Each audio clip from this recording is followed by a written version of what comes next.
Hello students, my self Arjun Gupta sir. आज मैं आपके सामने उपस्थित हुआ हूँ 24 जनवरी 2023 को जो इवनिंग शिफ्ट में जेई मेंस का पेपर हुआ था उसके सॉल्यूशंस आपके साथ डिस्कस करने के लिए। तो चलिए शुरू करते हैं विदाउट वेस्टिंग एनी टाइम।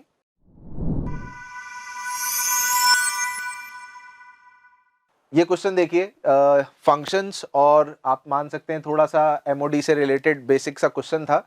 एक हमें एफ एक्स क्यूबिक फंक्शन दिया हुआ है, x cube minus x square f dash one plus x f double dash two minus f triple dash three, x की हर रियल वैल्यूज के लिए। तो हमें इन चारों में से ऑप्शन चेक करना था कि कौन सा ऑप्शन जो है वो करेक्ट होगा। तो देखिए, इसमें जो अपन को ट्रिक यूज करना है कि जो एफ डैश वन है, डराने का पूरा काम किया गया इस क्वेश्चन में ना, तो डरना नहीं है। एफ डैश वन जो है क्या वो एक कांस्टेंट होगा कि नहीं होगा? आप बोलेंगे yes sir, F dash one जो होगा वो पक्का एक कांस्टेंट वैल्यू होने वाली है। एफ डबल डैश टू भी जो होगा वो एक कांस्टेंट होगा और एफ ट्रिपल डैश थ्री जो होगा वो भी एक कांस्टेंट होगा। तो क्यों ना मैं इस फंक्शन एफ एक्स को कुछ इस फॉर्म में लिख लेता हूं, x cube minus a x square plus b x minus c. मतलब मैंने एफ डैश वन जो है उसको कुछ कांस्टेंट ए एज्यूम कर लिया, एफ डबल डैश टू को बी एज्यूम कर लिया और एफ ट्रिपल डैश थ्री को मैंने सी एज्यूम कर लिया। ठीक है, अब देखिए, अगर हम इस फंक्शन को डिफरेंशिएट करें तो क्या यहां से हमारे पास f dash one, f double dash two और एफ डबल डैश थ्री एक एक डिफरेंशिएट करके आगे पहुंच जाएंगे? सबसे पहले जब हमने इसका फर्स्ट टाइम डेरिवेटिव किया, that is f dash x, that is three x square minus two a x plus b, और हमें पता है कि एफ डैश वन की वैल्यू ए है, तो इसमें एक्स को वन रख देते हैं, तो एफ डैश वन बनेगा ए के इक्वल और उसकी वैल्यू हो जाएगी कितना, three minus two a plus b. Correct? You will get one equation from here. Similarly, differentiate it again with respect to x. So we'll get f double dash x is equals to 6 times x minus 2a. And you have been given the value, मतलब हमने यहाँ जो माना था f double dash 2 माना था, तो x को 2 रख देते हैं, तो f double dash 2 will become b, x को 2 रखने में it becomes 12 minus 2a. This is the second equation. Using these two equations, क्या हमें वैल्यू मिल जाएगी बेटा किसकी? we'll get the value of a and b and f triple dash 3. जब इसको एक बार और डिफरेंशिएट करेंगे तो f triple dash x, it is 6 and it is independent of x. 3 रखो चाहे कुछ भी रखो, वैल्यू 6 ही आएगी और ये वाली वैल्यू c के इक्वल हो जाएगी। तो आगे देखते हैं। देखिए, कैलकुलेशन हमने कर रखी है फास्ट ताकि हम डिस्कशन कर सकें। जैसा कि मैंने आपको प्रोसेस बताया, एक एक करके डिफरेंशिएट किया, f ट्रिपल डैश 3 जो है वो 6 की इक्वल हो गया, तो यहाँ से c की वैल्यू जो है वो 6 हो गई। वो जो दो इक्वेशंस बनी थी उनको सॉल्व करके रिस्पेक्टिवली ए और बी की वैल्यू आ गई।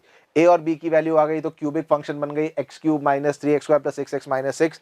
और अब कुछ नहीं करना है, ऑप्शंस में f of one, f of two, f of three and f of zero, यही चार वैल्यूज हैं, इन्हीं से रिलेटेड चार ऑप्शन बनाए हैं। तो हमने एक एक करके बेटा f of zero, f of one, f of two, f of three की वैल्यू निकाल ली। इस एक्सप्रेशन में एक बार 0, 1, 2, 3 रखा और ऑप्शंस में वैल्यूज रखकर चेक कर लिया, और उससे हम फटाफट से सही आंसर तक पहुंच गए जो कि था option number 2। Okay,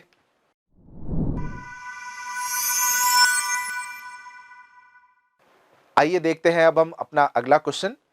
now the next question, this is based on simple सा आप बोल सकते हैं डिटर्मिनेंट्स में हम पढ़ते हैं, आप सबने जरूर प्रैक्टिस किया होगा, दैट इज क्रैमर्स रूल।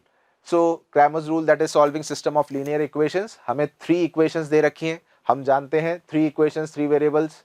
ये किसकी इक्वेशंस रिप्रेजेंट करता है बेटा? प्लेन्स की इक्वेशन को रिप्रेजेंट करता है।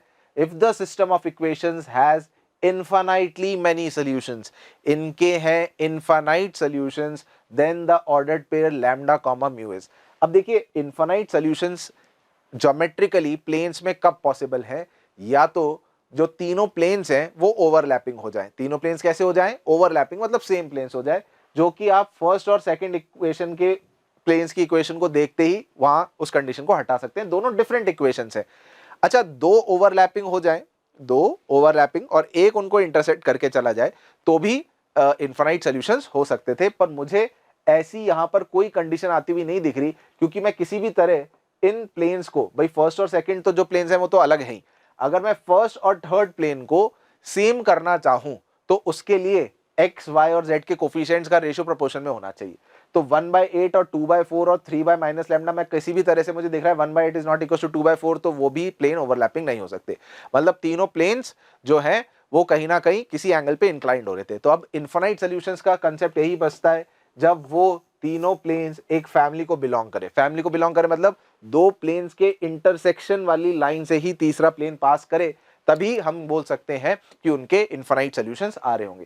सो that means P1 plus let's say some variable a times of P2 is equals to, जब जीरो करें तो ये वाला प्लेन और जो ये थर्ड प्लेन है मैं इसका P3 बोल देता हूँ, ये P1 है, ये P2 है, P3 है, तो P1 प्लस a P2 किसी ना किसी पर्टिकुलर a वैल्यू के लिए P3 प्लेन को रिप्रेजेंट करना चाहिए।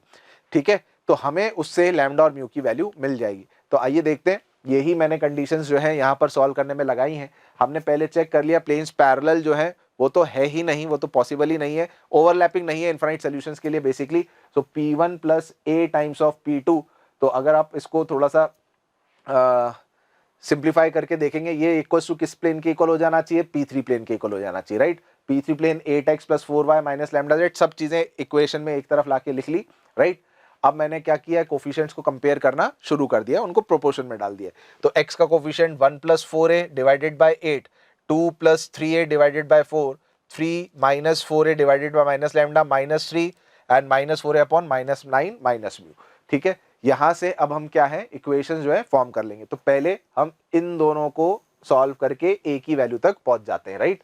तो आप जब इन दोनों को सॉल्व करेंगे, देखिए 4 से 2 कैंसिल हो जाएगा, तो 1 प्लस 4 इक्वल टू 4 प्लस 6 है, तो a की वैल्यू आ गई -3/2। बहुत बढ़िया हो गया यार, a की वैल्यू जैसी आपके पास आ गई, अब आप यहाँ से इसका वैल्यू पता चल गई, a की वैल्यू पता है, इन दोनों इक्वेशंस को आप सॉल्व करके लैम्डा की वैल्यू निकाल लेंगे और इसको इक्वेट करके आप म्यू की वैल्यू कैलकुलेट कर लेंगे। बहुत सिंपल सी कैलकुलेशंस हैं, a की वैल्यू को रखते गए और एक एक करके लैम्डा म्यू निकाल लिया। लैम्डा आता है 72/5 और म्यू आता है -21/5। कैलकुलेशन है, it will take I think 1 minute और मान लीजिए, पर एक बार कंसेप्ट समझ में आ जाए तो अब कैलकुलेशन सही करना वो हमारे हाथ में है, हम फास्ट कैलकुलेशन सही कर सकते हैं। और ऑप्शन आप देखेंगे थर्ड ऑप्शन में लैम्डा और म्यू की रिस्पेक्टिव वैल्यूज दी गई हैं 72/5 comma -21/5। So that will be the right answer.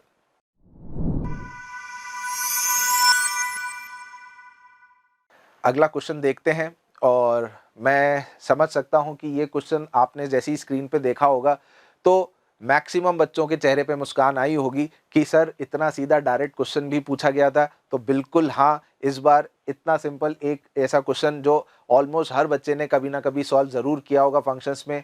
क्या है देखिए, आइए देखते हैं हम इसमें। fx is equals to 4 raise to the power x upon 4 raise to the power x plus 2। x belongs to real number के लिए एक फंक्शन हमें दिया हुआ है और हमसे इस पर्टिकुलर सीरीज का सम पूछ रहा है कि अगर हम x को 1/2023, 2/2023 और ऐसे 2022 अपॉन 2023 तक रखते हैं तो इन सब की वैल्यूज का सम कितना होना चाहिए। तो आइए बच्चों, मैं सबसे पहले बताता हूं कि अगर आप फर्स्ट इनपुट और लास्ट इनपुट को देखें और अगर आप इन दोनों को ऐड करेंगे तो दोनों का बेस तो डिनोमिनेटर तो सेम ही है, ऐड करने पर न्यूमरेटर भी 2023 हो जाएगा, तो उन दोनों इनपुट का सम 1 आ रहा है। दैट मींस अगर एक इनपुट को मैं x बोलता हूं तो लास्ट वाला जो इनपुट है क्या मैं उसको f(1 - x) बोल सकता हूं कि नहीं बोल सकता हूं। मैंने क्या बोला, इस इनपुट और इस इनपुट का सम 1 है, तो अगर ये वाली वैल्यू x है, समझ में आ रहा है क्या, तो क्या ये वाली वैल्यू 1 - x हो जाएगी।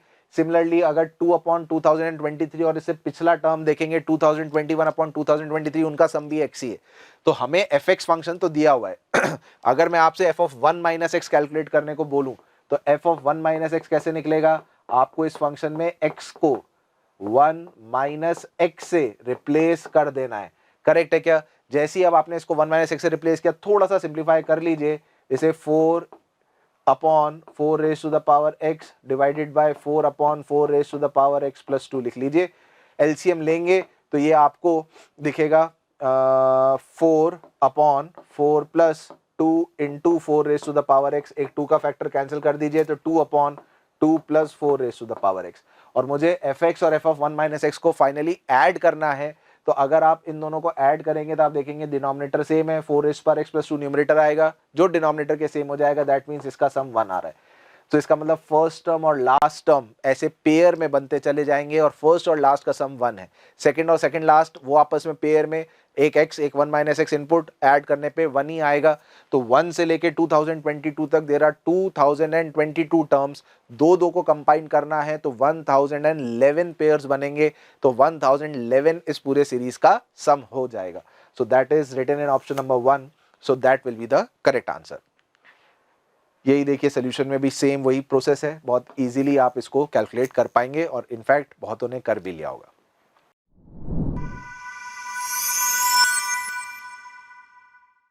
आइए नेक्स्ट क्वेश्चन देखते हैं। नेक्स्ट क्वेश्चन है बेटा वेक्टर्स का, और वेक्टर्स में भी ये रिलेटिवली इजी क्वेश्चन आप मान सकते हैं। कैलकुलेशन है थोड़ी सी, तो उसके लिए आप इसको मॉडरेट लेवल पे ले जा सकते हैं कि कैलकुलेशन करने में तो देखिए थोड़ा टाइम लगता ही है, ठीक है। तो क्वेश्चन में करना क्या था, पहले क्वेश्चन पढ़ लेते हैं फिर समझाते हैं। अल्फा एक वेक्टर दिया हुआ है, बीटा एक वेक्टर दिया हुआ है, बहुत बढ़िया, दोनों वेक्टर्स गिवन वेक्टर्स हैं। Beta one be parallel to alpha, beta one एक वेक्टर है जो अल्फा के पैरेलल है और बीटा टू जो है वो अल्फा के परपेंडिकुलर है, और जो बीटा वेक्टर है वो है beta one plus beta two. तो बेसिकली बात ये आती है, इसका मतलब जो बीटा वेक्टर है उसी के दो कंपोनेंट करे गए हैं। बीटा का एक कंपोनेंट अल्फा के पैरेलल किया गया है और उसका एक कंपोनेंट अल्फा के परपेंडिकुलर किया गया है। कुछ इस तरह से कि अगर ये बीटा वेक्टर था और ये कोई एक अल्फा वेक्टर था, तो अगर मैं बीटा का हॉरिजॉन्टल इसके अलोंग अल्फा के अलोंग कंपोनेंट कर दूं तो ये तो हो जाएगा बीटा वन वेक्टर, और एक इसके परपेंडिकुलर मैं कंपोनेंट कर दूं तो ये हो जाएगा बीटा टू वेक्टर।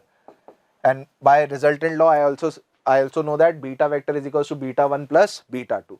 तो एक सिंपल सा ये वेक्टर प्रोजेक्शन या component of a vector along another vector का ये सीधा सीधा क्वेश्चन बन जाता है। हम जानते हैं कि जो ये बीटा वन वेक्टर होगा वो हमें कैसे मिलेगा, बीटा का अल्फा पे पहले प्रोजेक्शन निकालेंगे। तो प्रोजेक्शन निकालने के लिए क्या करते हैं, अल्फा डॉट बीटा, और जिस पे प्रोजेक्शन निकालना होता है उसके मैग्नीट्यूड से हम डिवाइड कर देते हैं।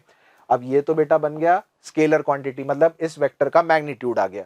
हमें इस वाले वेक्टर की बीटा वन वेक्टर की मैग्नीट्यूड मिल गई, डायरेक्शन मिलेगी अल्फा की डायरेक्शन से। अल्फा की डायरेक्शन कैसे मिलेगी, किसी भी वेक्टर की डायरेक्शन मिलती है उसके यूनिट वेक्टर से, क्योंकि हमें मैग्नीट्यूड तो ऑलरेडी मिल चुका है। अब डायरेक्शन, वेक्टर में मैग्नीट्यूड आ गया, डायरेक्शन आ जाएगी अल्फा कैप के साथ। तो इससे जैसे ही आप अल्फा डॉट बीटा अपॉन ये करेंगे तो यहां से सीधा अपन को बीटा वन वेक्टर मिल जाएगा। और बीटा वन वेक्टर अभी मैं करके दिखा रहा हूं, बीटा वन वेक्टर आ जाएगा, बीटा वेक्टर है तो हमारे पास बीटा टू वेक्टर भी आ जाएगा। ये देखिए यही किया हुआ है, मैंने बताया बीटा का कंपोनेंट बीटा वन अल्फा के पैरेलल और परपेंडिकुलर बीटा टू, और ये हो गया beta one projection of beta on alpha given direction of alpha vector.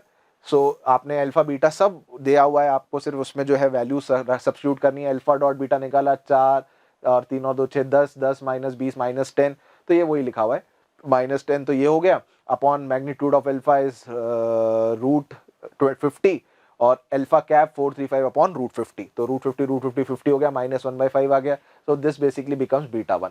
Now we know that beta one plus beta two is beta which is 1, 2, -4। तो ये 1, 2, -4 के equal किया, बीटा वन हमने यहाँ रखा और यहाँ से बीटा टू की वैल्यू जो वेक्टर है बीटा टू वेक्टर वो भी हमने कैलकुलेट कर लिया।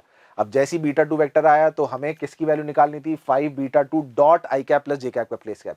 तो सबसे पहले हमने 5 बीटा टू निकाला, इसको पूरे को 5 से मल्टीप्लाई किया, और जैसे ही आपने इसको आई कैप प्लस जे कैप प्लस के कैप से डॉट किया, डॉट प्रोडक्ट ही करना है। डॉट प्रोडक्ट बहुत सिंपल होता है, इसकी न्यूमेरिकल वैल्यू निकल के आती है 7, जो कि लिखा था ऑप्शन नंबर 1 के अंदर। सो that is the correct answer.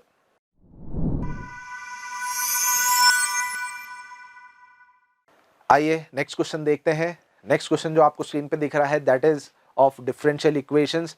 और जैसा कि आप देख रहे हैं कि जितने भी जेईई मेंस के पेपर्स हो रहे हैं कैलकुलस में, उनमें कैलकुलस पार्ट में से डिफरेंशियल इक्वेशन का तो क्वेश्चन है ही है हर पेपर के अंदर, एक नहीं तो दो या तो एक, मतलब है ही। तो आइए ये क्वेश्चन देखते हैं कैसे होगा। अगर आप इस डिफरेंशियल इक्वेशन को ध्यान से रीड करें और मैं इसमें से अगर dy/dx जो है वो कैलकुलेट करूं, थोड़ा सा एक बार को फील मिल जाएगा कि यार ये वेरिएबल सेपरेबल है, एलडी ही है, होमोजेनियस है, किस टाइप का है। तो dy/dx की जो वैल्यू है, आप इस 3xy dy को उधर ले जाइए तो ये कुछ आपको 3y² minus x square upon 3xy जैसा दिखेगा। तो अगर आप न्यूमरेटर और डिनोमिनेटर की डिग्री देखेंगे तो आपको डिग्री सेम दिखेगी, और जब न्यूमरेटर और डिनोमिनेटर की डिग्री सेम होती है तो हम उसको किस कैटेगरी में ले जाते हैं, हम उसको बोलते हैं होमोजीनियस डिफरेंशियल इक्वेशन, करेक्ट। और होमोजीनियस डिफरेंशियल इक्वेशन को सॉल्व करने के लिए हम y is equals to vx या x इक्वल्स टू vy, कुछ भी एक मान लेते हैं, क्योंकि हम dy बाई dx लिख रहे हैं तो y को vx मान के चलते हैं। यहाँ से आप जैसे ही अब इसको x के रिस्पेक्ट में डिफरेंशिएट करेंगे, हमें v plus x d by dx जो है ये मिल जाता है। यहाँ पर आप सारी चीज़ें वेरिएबल्स को एलिमिनेट करेंगे।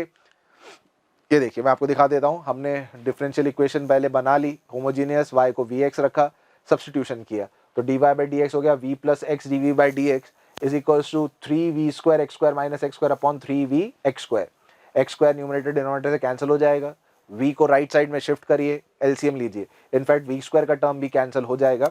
सो यहाँ से आपको जो है एक्स डी वी है बेटा, ये this is not d y by d s, this is x d v by d x is equals to minus 1 upon 3v। Now it's a very simple differential equation, variable separable हो गया, v का term dv के साथ और x का और dx एक साथ, सो 3v dv is minus dx by x, integrate कर दिया, इंटीग्रेट करके हम इस एक इक्वेशन तक पहुंच गए where c is a constant of integration। also आप देखेंगे एक इनिशियल कंडीशन हमें दे रखी है, that is y of 1 equals to 1, मतलब x को 1 रख के आउटपुट 1 आना चाहिए।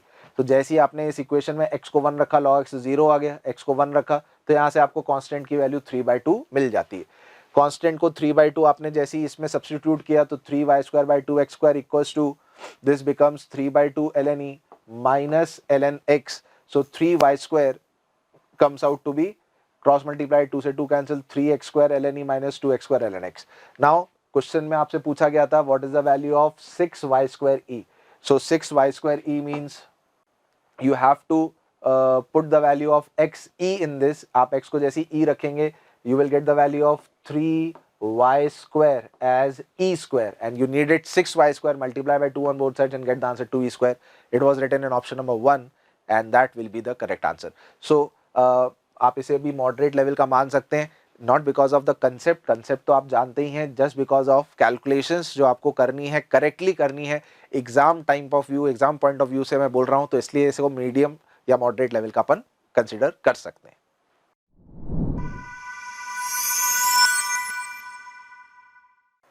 चलिए अगला क्वेश्चन देखते हैं बच्चों, और ये है क्वेश्चन सर्कल्स का। और जैसा कि आप इसको पढ़ेंगे तो डेटा पढ़ के कई बार जैसे मैंने बच्चों से बात करी तो पता चला कि उन्होंने कहा कि सर ये तो बड़ा अजीब लग रहा था, जबकि ये इतना कॉम्प्लिकेटेड क्वेश्चन है नहीं, बहुत सिंपल क्वेश्चन है। अगर आप इसको ज्योमेट्रिकली करेंगे तो बहुत ईजिली आप इसको सॉल्व कर पाएंगे। इसमें क्या बोला हुआ है, locus of mid point of the chords of a circle. अच्छा, इतना जैसे बच्चा पढ़ता है locus of mid point of the chord of a circle, तो उसके दिमाग में t इक्वल्स टू s1 की इक्वेशन आ जाती है कि यार mid point of a cord का लोकस कहीं पूछ रहा है तो कहीं t इक्वल्स टू s1 से तो लेना देना नहीं। करने में उससे भी कर सकते हैं, पर मैंने क्या बोला, ज्योमेट्री के क्वेश्चन अगर ज्योमेट्रिकल डायग्राम बना के आपको लग रहा है सिंपली सॉल्व हो रहे हैं तो हम उस प्रोसेस से प्रोसीड करेंगे तो ज़्यादा ईजी हो जाता है। तो एक सर्कल है जिसका सेंटर और रेडियस फिक्स है। अब वो कॉर्ड जो है वो सेंटर पर कितना एंगल सबटेंड कर रही है बच्चों, वो कॉर्ड सेंटर पे θ1 θi बेसिकली दिया हुआ है, हाँ θ1 है अगर सर्कल सेंटर जो C1 है is a circle of radius ri, ठीक है। अच्छा, अब अगर बेसिकली क्वेश्चन ये है कि ये जो कॉर्ड है, ये जो सेंटर है, तो फिक्स हो गया। सेंटर कितना हो गया बेटा, सेंटर हो गया 4,5 और जो रेडियस है इसका वो हो गया 2 यूनिट्स के बराबर। और ये वाला जो एंगल है ये पूरा एंगल किसके इक्वल है, θi के इक्वल है। और ये जो मिड पॉइंट है कॉर्ड का, जो कॉर्ड का मिड पॉइंट है, इसका हमें लोकस निकालना है। तो आप जानते हैं कि अगर आप कॉर्ड के मिड पॉइंट को सेंटर से ज्वाइन करेंगे तो ये 90 डिग्री आएगा। अब देखिए ये लेंथ तो फिक्स है ही, ये 90 डिग्री है, तो अगर इसको डायमीटर मान के आप सर्कल ड्रॉ करेंगे तो ये वाला जो पॉइंट है ये क्या हमेशा इसकी सर्कमफ्रेंस पे घूमेगा कि नहीं घूमेगा। तो ये अब आपको समझ में आ जा रहा है कि यार हाँ यार सही बात है सर, ये तो ऐसे ही होगा क्योंकि यहाँ 90 डिग्री बन रहा है, तो इसको डायमीटर मान के जब भी सर्कल बनाएंगे तो ये ऐसा होने वाला है, ठीक है। अच्छा, we subtend the radius of radius आ रही, ठीक है, वो उसकी रेडियस जो है वो दे रखी। तो यही कंसेप्ट का जो यूज है हमने यहाँ किया। अब उसने बोला कि अगर θ1 π/3 है तो उसका जो सर्कल का रेडियस होगा, करेक्ट है ना, अगर θ π/3 है तो उस सर्कल का रेडियस r1 होगा, अगर थीटा 3 2π/3 है तो उस सर्कल का रेडियस r3 होगा, तो हमें r2 की जो है वो वैल्यू फाइंड करनी है। तो अगर थीटा π/3 था तो थीटा 1 पूरा एंगल था π/3, तो बेटा ये हाफ एंगल तो कितना हो गया, 30 डिग्री हो गया। अगर ये हाफ एंगल 30 डिग्री हो गया तो जो रेडियस आ रहा है, वो जो सर्कल आएगा उसका जो रेडियस आएगा, ये जो रेडियस होगा, ये रेडियस किसके इक्वल हो जाएगा, 2 cos 30 डिग्री के इक्वल। r1 हो गया 2 cos 30 डिग्री, r3 उसने बोला थीटा 2π/3 था तो हाफ एंगल 60 डिग्री हो गया, तो उस समय रेडियस हो जाएगा 2 cos 60 डिग्री। खत्म हो गया। r1 square is equal to क्या दिया हुआ equation, r1 square equal to r2 square plus r3 square. उसमें आपको डायरेक्ट ये r1 और r2 की वैल्यू रखकर r2 की वैल्यू तक पहुंच जाना है। ठीक है, अब r2 की वैल्यू तक पहुंच गए। अच्छा, तो उसने थीटा 2 बोला है कि उस रेडियस, जब r2 रेडियस था तो वो वाली जो कॉर्ड होगी वो सेंटर पे कितना एंगल बना रही होगी। अगर रेडियस √2 के इक्वल था तो 2 cos थीटा, ये सेम इस प्रोसेस से हम कर रहे हैं कि जो 2 cos थीटा, अच्छा ये जो थीटा है वो जो कॉर्ड का एंगल सेंटर में बन रहा था उसका हाफ है, तो 2 cos थीटा √2 के इक्वल होगा, तो उससे थीटा π/4 आ गया। तो जो कंप्लीट एंगल वो कॉर्ड बना रही होगी उस टाइम पे वो कितना हो जाएगा, π/2 हो जाएगा। So the correct answer is π/2, that is written in option number 2।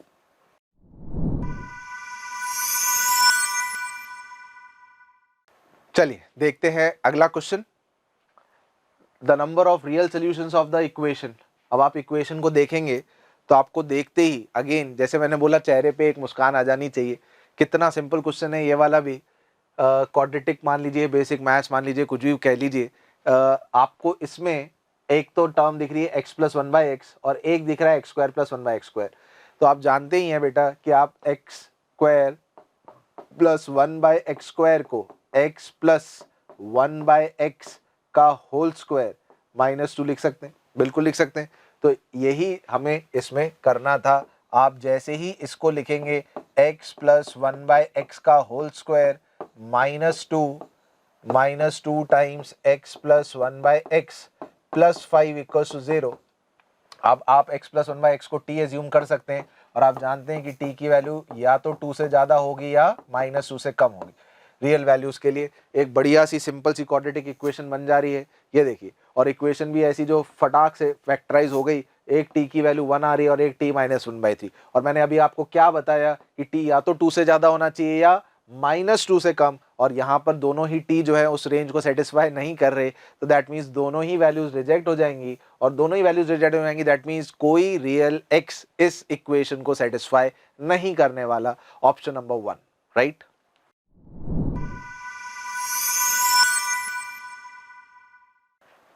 अगले क्वेश्चन पे आते हैं बच्चों, जो कि है मैट्रिसेस का। और जैसा कि आपको बताया जाता है एडजॉइंट, इनवर्स और इस पे बेस्ड मैक्सिमम क्वेश्चंस जो है फ्रेम करने की कोशिश करते हैं। डायरेक्ट फॉर्मूला बेस्ड ये भी क्वेश्चन पूछ लिया गया है। आपको दिया गया है ए एक 3x3 का मैट्रिक्स है, n ऑर्डर जो है उसका मतलब वो 3 के इक्वल हो गया। Determinant of adjoint of adjoint of adjoint of A आपको बताया गया है। अगर दो बार बेसिकली अगर आपको सिर्फ determinant of adjoint A solve करना होता है तो वो डिटर्मिनेंट ए की पावर n-1। अगर दो बार एडजॉइंट लगा हुआ है एडजॉइंट ऑफ एडजॉइंट ए और इस मैट्रिक्स का डिटर्मिनेंट कैलकुलेट करना है तो ये डिटर्मिनेंट ए n-1 का होल स्क्वायर। जितने एडजॉइंट आते हैं उतना n-1 की पावर हम बढ़ाते जाते हैं। तो जैसे ही ये 3 होगा 3 एडजॉइंट लगा रखे हैं इसमें, तो ये डिटर्मिनेंट ए n-1 का होल क्यूब बन जाएगा, जहाँ n है ऑर्डर। तो n- ये हो गया 2, तो ये हो गया determinant a raise to the power 8 is equals to 12 raise to the power 4। यहाँ से डिटर्मिनेंट a की जब आप वैल्यू कैलकुलेट करेंगे तो आप देखेंगे कि वो √12 के इक्वल आपको मिल जाएगी, दैट इज 2√3। अब आपसे वो क्या पूछ रहा है, find the value of determinant of a inverse into adjoint a। सबसे पहले तो प्रॉपर्टी यूज करेंगे, determinant of a matrix into b matrix is determinant of a into determinant of b। उसके हिसाब से ये बन जाएगा determinant of a inverse into determinant of adjoint of a। Determinant of a inverse आप जानते ही हैं 1 upon determinant of a, and adjoint a का डिटर्मिनेंट मैं भी आपको बताया, ये डिटर्मिनेंट a का होल स्क्वायर आएगा। तो ये पूरा कैंसिल आउट हो गया, सिर्फ डिटर्मिनेंट a बचेगा जो कि आप ऑलरेडी 2√3 कैलकुलेट कर चुके। So 2√3 is written in option number 2 and that will be the correct answer. Solution देखेंगे आप, सोल्यूशन में भी सीधा वही फॉर्मूला लगा हुआ है, answer is 2√3।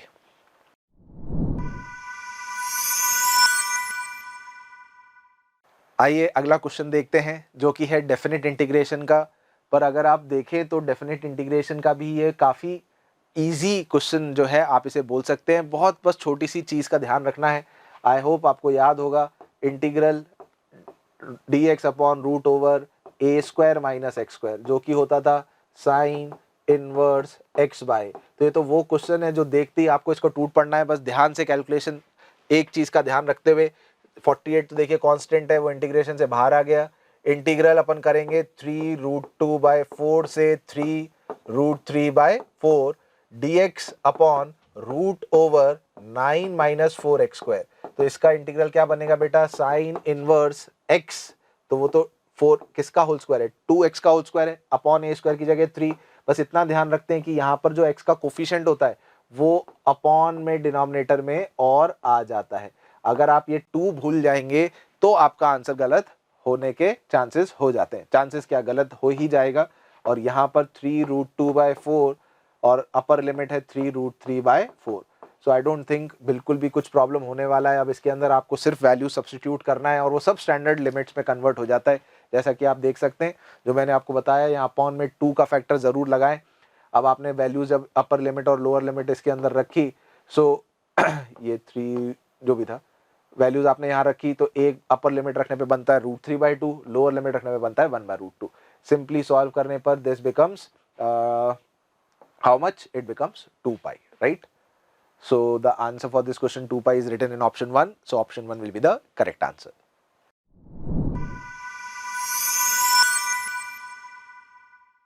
Next question, again a question of matrices which was combined with the concept of permutation and combination. आइए क्वेश्चन पढ़ते हैं। क्वेश्चन पूछ रहा है the number of square matrices of order 5। कितने ऑर्डर के, 5 ऑर्डर का। 5 ऑर्डर का मतलब हो गया एक ऐसा मैट्रिक्स जिसके अंदर है टोटल 5 रोज एंड 5 कॉलम्स। आइए फटाफट से एक बार बना लेते हैं। This is a 5x5 matrix. अच्छा, बहुत सारे बच्चे तो ये पढ़ते पढ़ते ही और गिव अप कर देते हैं कि अरे यार 5 ऑर्डर का मैट्रिक्स दिया हुआ है, हम तो यार 3 ऑर्डर के मैट्रिक्स पढ़ते थे, ये क्या पूछ लिया। आप पूरे जब क्वेश्चन देखें तो एक बार क्वेश्चन जरूर पढ़ें, क्योंकि ये क्वेश्चन करने लायक क्वेश्चन है, काफी इजी क्वेश्चन है। अगर आप ध्यान से करते हैं तो it is formed with the entries from the set 0,1। इसका क्या मतलब हुआ, इस मैट्रिक्स को फिलअप करने के लिए जो नंबर्स हैं वो है 0 और 1। आप हर पोजीशन पर या तो 0 रखेंगे या 1 रखेंगे, such that the sum of all elements in each row, such that sum of all elements in each row and column, हर रो के अंदर और हर कॉलम के अंदर जब एलिमेंट्स रखे जाएं तो उनका सम 1 होना चाहिए। कुछ कुछ सुडोकू, आई होप आपने सुडोकू खेला होगा जिसके अंदर वो बॉक्सेस के अंदर सबका सम जो है सेम होना चाहिए था, वैसा कुछ। खैर ये इजी सुडोकू है। तो हम एक चीज तो समझ सकते हैं, अगर मैं आपसे बोलूं कि ये वाली जो एंट्रीज हैं इन सब का जो सम है वो 1 होना चाहिए और आप भर सिर्फ 0 और 1 से सकते हैं, तो इसका मतलब इन 5 पोजीशन में से एक पोजीशन पर तो 1 आएगा और बाकी सब 0 आएंगे। इससे अलावा कोई कॉम्बिनेशन बन नहीं सकता है। 4 0 1 1 तभी उनका सम 1 होएगा। तो मैंने क्या किया, मैंने जो 1 है उसको इन 5 में से किसी एक पोजीशन पे रखना है, तो मेरे पास 5C1 से एक चॉइस मैंने सेलेक्ट कर ली पोजीशन की, कौन से प्लेस पर मैं 1 को रखना चाहता हूं। लेट से मैंने ये वाला पोजीशन सेलेक्ट किया और मैंने यहाँ 1 रख दिया, तो बची हुई प्लेस पे क्या ऑटोमेटिकली 0 आ जाएगा कि नहीं जाएगा। तो इसका मतलब रो 1 के एलिमेंट्स का सम तो 1 हो गया। अब आप एक चीज जो है कॉमन सेंस से सोचिए, अगर मैंने यहाँ पर 1 रख दिया तो मुझे कॉलम्स के एलिमेंट्स का सम भी 1 चाहिए था। तो बेटा जिस रो में यहाँ पर 1 रखा गया जिस पोजीशन पर, उसके करस्पॉन्डिंग जो कॉलम था वो ऑटोमेटिकली खत्म हो गया। यहाँ पर बाय डिफॉल्ट 0 ही रखना पड़ेगा बेटा, तभी इसका सम भी 1 और इसका सम भी 1। अब हम बढ़ते हैं अगली रो पर। अच्छा, इस रो में से एक एलिमेंट तो हम पहले ही 0 यहां पर फिक्स कर चुके हैं। अब 4 पोजीशंस बची हैं, उन 4 में से किसी एक जगह 1 आएगा तभी इस रो का सम 1 बनेगा। तो इनटू आगे मेरे पास 4C1 से 4 चॉइसेस खाली थी, जिनमें से लेट से मैंने एक जगह पे 1 भर दिया, यहां 1 मैंने भर दिया, ये रो खत्म हो गई, बाकी जगह 0, ये कॉलम खत्म हो गया। ऐसे अगली रो पे आएंगे तो 3 पोजीशन दिखेंगी, फिर अगले पे 2 दिखेंगी, फिर 1 दिखेगी। तो कितना सिंपल हो गया। तो that means 4C1 into 3C1 into 2C1 और लास्ट में 1C1 बचेगा, that is 5 factorial. And 5 factorial calculates to 120. That means 120 such matrices can be formed with using only 0 and 1, only 0 and 1, and sum of elements in every row and column is 1 only. So ऐसे 120 matrix बन सकते हैं. Okay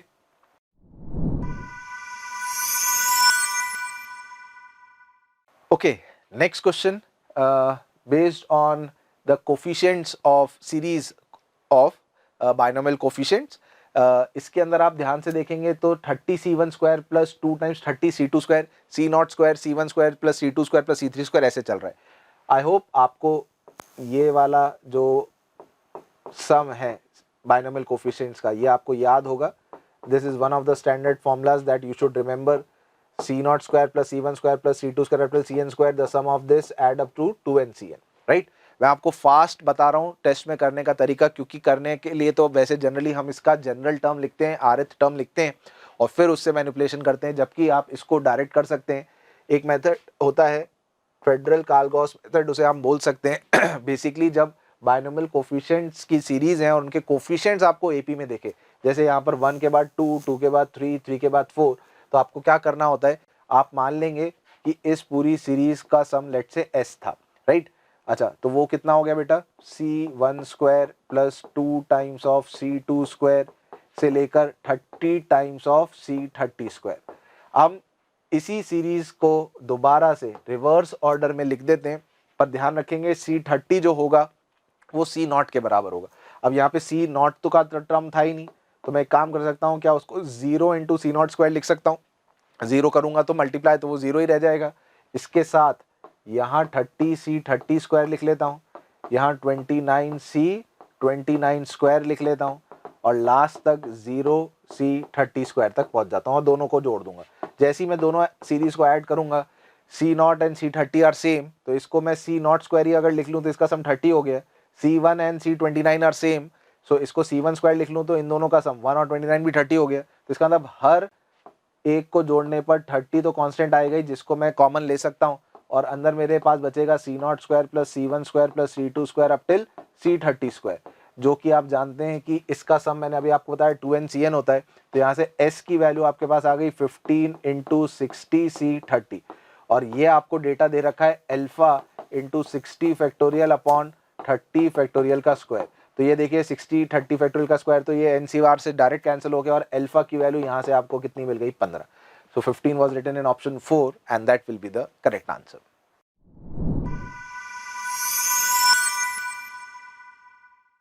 आइए next question देखते हैं. Next question है बेटा 3D का, स्पेसिफिकली 3D में भी प्लेन्स का, इक्वेशन ऑफ प्लेन्स. क्या दिया हुआ है, let the plane containing the line of intersection of planes P1 and P2. एक प्लेन जो P1 और P2 के इंटरसेक्शन वाली लाइन को कंटेन करता है. सीधी सीधी बात, मतलब ये कहना चाह रहा है कि एक प्लेन है जो P1 और P2 के इंटरसेक्शन वाली लाइन से ही पास होता है. तो बेसिकली ये हो गया फैमिली ऑफ प्लेन्स, और फैमिली ऑफ प्लेन्स आप जानते हैं P1 plus lambda P2 equal to 0 करके हम उसकी इक्वेशन को लिख सकते हैं, राइट? और वो वाला जो प्लेन हमको बोला गया है वो पास कर रहा है इन 2 पॉइंट से. तो बहुत सिंपल सी बात है यार, हम पहले फैमिली ऑफ प्लेन्स का यूज करके उस प्लेन की इक्वेशन लिख लेते हैं. आइए देखते हैं. तो मैंने क्या किया है, लैम्डा आपको शायद इधर ऑलरेडी वेरिएबल दे रखा है, तो मैं यहाँ पर इसको म्यू लिख लेता हूँ, है ना. म्यू कोई भी एक आर्बिट्री वेरिएबल है जिसको अपन सॉल्व करेंगे गिवन डेटा जो पॉइंट्स है वो रखकर, right. So P1 plus mu P2, P1 plus mu P2 equals to 0. ये वो प्लेन हो गया जो P1 P2 की लाइन ऑफ इंटरसेक्शन से पास कर रहा था या उसको कंटेन कर रहा था, और वो प्लेन क्वेश्चन के हिसाब से 0 1 0 से पास कर रहा है. तो मैंने इसमें x को 0, y को 1 और z को 0 पूरे इक्वेशन में रख दिया, और लैम्डा और म्यू में एक इक्वेशन तक मैं पहुंच गया. ऐसे ही मुझे दिया हुआ है 1, 0, 1 भी इस जो है प्लेन इस पॉइंट को कंटेन करता है. अब मैंने x को 1, y को 0, z को 1 रखा, तो वहां से मेरे पास म्यू की वैल्यू आ गई -1. म्यू को -1 मैंने इसमें रखा, तो लैम्डा मिल गया -4. अब जैसे ही मुझे लैम्डा -4 मिला, तो क्वेश्चन बोल रहा है the distance of the point, lambda की वैल्यू निकल गई -4, तो ये पॉइंट आ गया -8, -4, 4. इस पॉइंट का सेकंड वाला जो प्लेन है, second plane 2x + y + z = 2, उससे डिस्टेंस कैलकुलेट करना है. बहुत सिंपल है, पॉइंट पता है, प्लेन पता है, डायरेक्ट डिस्टेंस फॉर्मूला है. पॉइंट के कोऑर्डिनेट्स रखते हैं प्लेन में, upon root over a square plus b square plus c square. Calculation करें, आंसर आ जाएगा 3√6 and that was written in option number 2।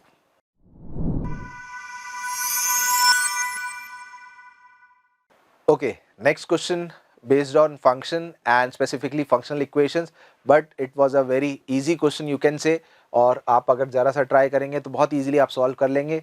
आपको एक फंक्शनल इक्वेशन दे रखी है f of x plus y is equals to fx into xy for all x and y belongs to natural numbers। natural numbers के लिए ये equation hold होती है। f of 1 3 दे रखा है, तो you have to find the value of n where sigma लिखा हुआ है, मतलब f of 1 plus f of 2 plus f of 3 up till f of n के सम इसके बराबर है। सो बेसिकली अगर f of 1 हमें दिया हुआ है तो हम इस इक्वेशन का यूज करके f of 2 निकाल सकते हैं। कैसे? x को भी 1 रख दो, y को भी 1 रख दो। जैसे ही आपने x और y को 1 रखा तो ये बन गया f of 2 is equals to f of 1 into f of 1। बन गया नहीं बन गया? और f of 1 की वैल्यू 3 थी, तो भैया इसकी वैल्यू आ गई 3 स्क्वायर। अब अगर आप f of 3 निकालना चाहते हो तो किसी को भी एक को, लेट से x को 1 रख दो, y को 2 रख दो। x को 1 y को 2 रखोगे तो लेफ्ट हैंड साइड तो x प्लस वाई से 3 हो जाएगा, और ये बेटा f of 1 into f of 2 बन जाएगा। f of 1 3 था, f of 2 3 स्क्वायर था, तो ये 3 क्यूब हो गया। तो आप देख पा रहे हैं कि 3 स्क्वायर 3 क्यूब क्या बन गई बेटा? ये एक जीपी बन गई। तो as simple as it can get, this is nothing but a sum of n terms of a GP, जिसका फर्स्ट टर्म 3 कॉमन रेशियो 3 था। तो अब हमने जीपी के सम का जो है वो फॉर्मूला इसमें यूज कर लिया। सो फॉर्मूला हो गया a into r raise to the power n minus 1 upon r minus 1 is equal to 3279। इसको हमने फटाफट से सिंप्लीफाई किया, जहां से 3 की पावर n 2187 आ जाती है। बहुत सिंपल कैलकुलेशन भी इसमें बिल्कुल टफ नहीं थी, और n की वैल्यू कंपेयर करने पर कितनी आ जाती है? 7 आ जाती है। 7 was written in option 4 and that will be the correct answer.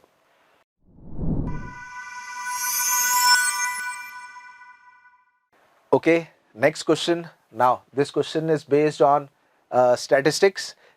Generally बोलते हैं हर पेपर में जेई मेंस के जो टॉपिक्स हैं जिसमें स्टैटिस्टिक्स, रीजनिंग और आप बोल सकते हैं Heights and distances and sets and relations रहता है, उसके क्वेश्चंस रहते हैं। तो इस पेपर में भी ऐसे ही क्वेश्चंस थे।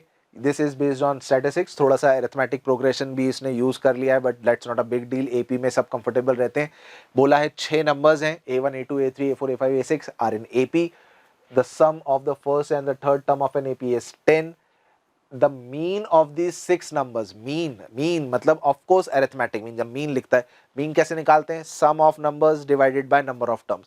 सो बेसिकली एक तरीके से आप देखा जाए तो आपको उन 6 नंबर्स जो एपी में उनका सम दे दिया, राइट? आपको क्या दे दिया? सम दे दिया। अब आप बोलेंगे सर सम कैसे दे दिया? अरे यार खुद सोचो ना, उनका मीन दिया हुआ है, मतलब सम ऑफ नंबर्स डिवाइडेड बाय 6, अगर 19/2 दे रखा है तो मुझे सम ऑफ 6 टर्म्स मिल गया कि नहीं मिल गया? कितना मिल गया भाई? 6 टर्म्स का sum n/2 into 2a plus n-1 into d is equals to 19 into 3 हो जाएगा कि नहीं हो जाएगा? यहाँ से मेरे पास 2a प्लस 5d की वैल्यू कितनी आ गई? 19 आ गई। एक इक्वेशन यहाँ से बन गई। एक इक्वेशन मैं इससे बना लूंगा, a1 is a, a3 is a plus 2d, तो 2a plus 2 times d is equals to 10, मतलब a plus d is equals to 5। जैसी आपको समझ में आ जाए फटाफट कैलकुलेशन करके a और d की वैल्यू हमें कैलकुलेट कर लेनी है। इन दोनों से हमने फटाफट a और d निकाल लिया, तो आपके सामने a2 और d3 आ जाता है। अब आपको बोल रहा है कि अगर इन 6 नंबर्स का वेरिएंस जो है वो सिग्मा स्क्वायर है। I hope you know the formula of variance. Variance is sigma square is sigma xi square by n। Sigma xi square मतलब हर इंडिविजुअल डेटा का स्क्वायर करना है, सम करना है, divided by number of terms, minus mean का square. Mean तो आपको 19/2 दे ही रखा था। अब आपको जैसे ही फर्स्ट टर्म और कॉमन डिफरेंस पता है तो सारे नंबर्स बेटा पता ही चल गए। 3 के कॉमन डिफरेंस में 2 से स्टार्ट होते हैं, 2 5 8 11 14 17, तो सम का स्क्वायर डिवाइडेड बाय 6 माइनस 19/2 का स्क्वायर। आपने जैसे ही मीन कैलकुलेट किया और आपसे क्वेश्चन में पूछा था 8 सिग्मा स्क्वायर निकालो, multiplied by 8 also and get the answer as 210। Again calculation है सॉरी कैलकुलेशन है, so will take a bit of time, 1 minute or 2 minutes, whatever you are comfortable with, कि कितना आपको टाइम लगता है, बट करने वाला क्वेश्चन है और बिल्कुल आपको टेस्ट में ऐसे क्वेश्चंस करने चाहिए और ये हो भी जाने चाहिए। ओके,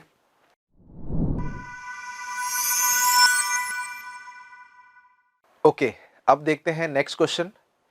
ये है बेटा मिक्स क्वेश्चन, आप मान सकते हैं स्ट्रेट लाइन्स एंड पैराबोला का मिक्स क्वेश्चन है। पैराबोला का ही मान लीजिए, पर स्ट्रेट लाइन के भी इसमें कंसेप्ट जो है यूज किए गए हैं। तो थोड़ा ये जो है स्टेप बाय स्टेप करना पड़ेगा, लेंदी क्वेश्चन था, कैलकुलेशंस का ध्यान रखना है, तो इसको आप थोड़ा मॉडरेट टू टफ लेवल का क्वेश्चन मान सकते हैं एग्जाम पॉइंट ऑफ व्यू से अगर देखा जाए तो। आइए क्वेश्चन देखते हैं। The equation of sides A B and A C of triangle. अब दो साइड्स दे रखी है ट्राइंगल की ए बी एंड ए सी, और ये बोला है कि उस ट्राइंगल का ए वर्टेक्स वाई एक्सिस पर है।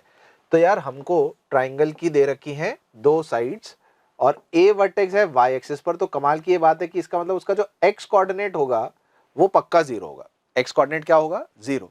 सो मेरा अब जो एम है सबसे पहले वो इन लाइंस की इक्वेशन को करेक्टली सॉल्व करने का रहना चाहिए कि मैं किसी तरह लैम्डा की वैल्यू निकाल लूं, और उसके लिए मुझे एक डेटा पता चलेगा कि इन दोनों का जो इंटरसेक्शन पॉइंट है, लेट्स से ये बी पॉइंट है और ये सी पॉइंट है, तो इन दोनों लाइंस का इंटरसेक्शन पॉइंट का एक्स कोऑर्डिनेट जीरो होगा जो कांस्टेंट है।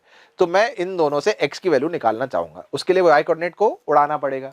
तो मैं इस इक्वेशन को कर देता हूं 1 माइनस लैम्डा से मल्टीप्लाई और इसको कर देता हूं लैम्डा से मल्टीप्लाई। आइए देखिए, तो हमने फर्स्ट इक्वेशन को कर दिया 1 माइनस लैम्डा से और दूसरी इक्वेशन को लैम्डा से मल्टीप्लाई और दोनों को सब्ट्रैक्ट कर दिया। जैसे ही सब्ट्रैक्ट किया तो हमारे पास यहां से x की वैल्यू ये वाली इक्वेशन में निकल के आ जाती है, और हमें पता है कि उसका x कोऑर्डिनेट जो था वो a कोऑर्डिनेट जो है, a पॉइंट जो है उसका x कोऑर्डिनेट 0 है। तो इसको जैसे ही आपने 0 किया लैम्डा आता है 2, लैम्डा की वैल्यू 2 आते ही तो हमारे पास ये दोनों इक्वेशंस एग्जैक्ट पता चल गई, ए बी और ए सी। लैम्डा को 2 रखती 3x plus 2y minus 4 equal to 0 और 2x plus 2x minus y plus 2 equal to 0। अब क्वेश्चन में आगे और क्या बोला हुआ है, उसका ऑर्थो सेंटर भी हमें दे रखा है। ऑर्थो सेंटर क्या होता है बेटा? एल्टीट्यूड्स का इंटरसेक्शन पॉइंट।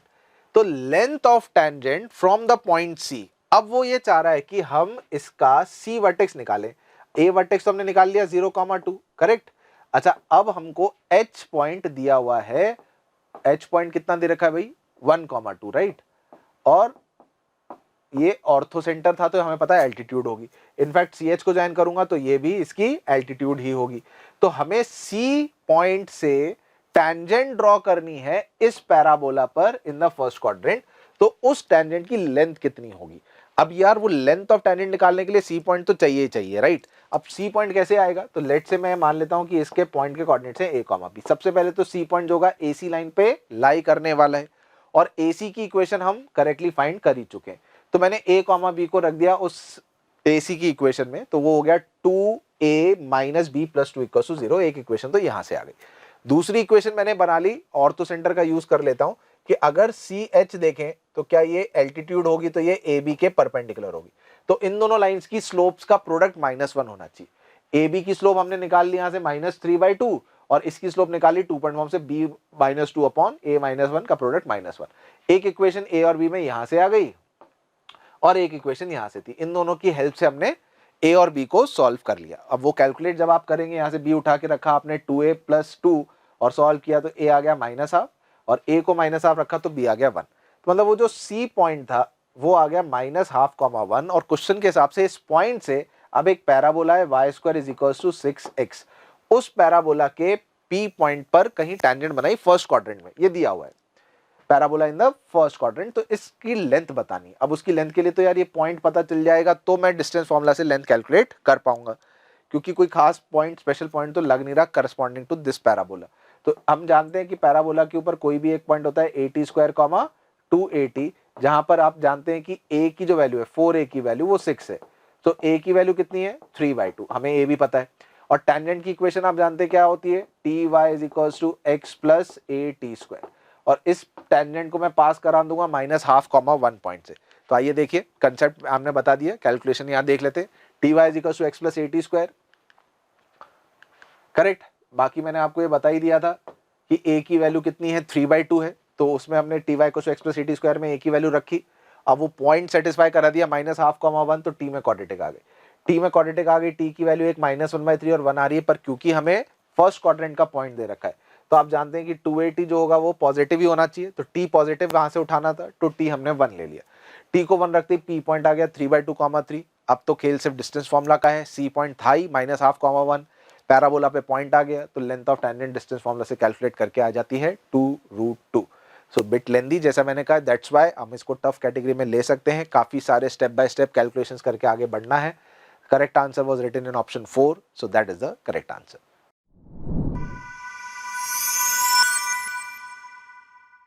आइए नेक्स्ट क्वेश्चन देखते हैं।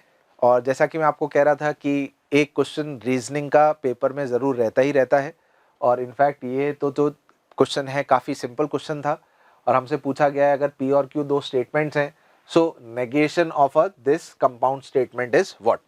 सो सबसे पहले आइए हम ये देखते हैं, ये है इम्प्लीकेशन स्टेटमेंट, और इसको देखिए सिंप्लीफाई करना है तो आपको ये याद रहना चाहिए कि जो P इम्प्लाइज Q होता है वो हमेशा नेगेशन ऑफ P और Q के इक्वल होता है। सो मैंने यहाँ पर यही किया है, P implies negation of Q को P की जगह जो पहला स्टेटमेंट है उसका तो नेगेशन कर देते हैं, ये जो एरो होता है इम्प्लीकेशन का वो और में कन्वर्ट हो जाता है और क्यू क्यू में रहना चाहिए, तो ये हो गया नेगेशन ऑफ दिस और नेगेशन ऑफ क्यू। अब हमें क्वेश्चन में इस पूरे स्टेटमेंट का नेगेशन पूछा था, तो बेटा मैं इसमें लगा सकता हूँ डी मॉर्गन्स लॉ। आप जानते हैं जैसे ए यूनियन बी होता है उसका कॉम्प्लीमेंट करना होता है, तो it becomes A complement intersection B complement. Same goes with mathematical symbols also, logical symbols also.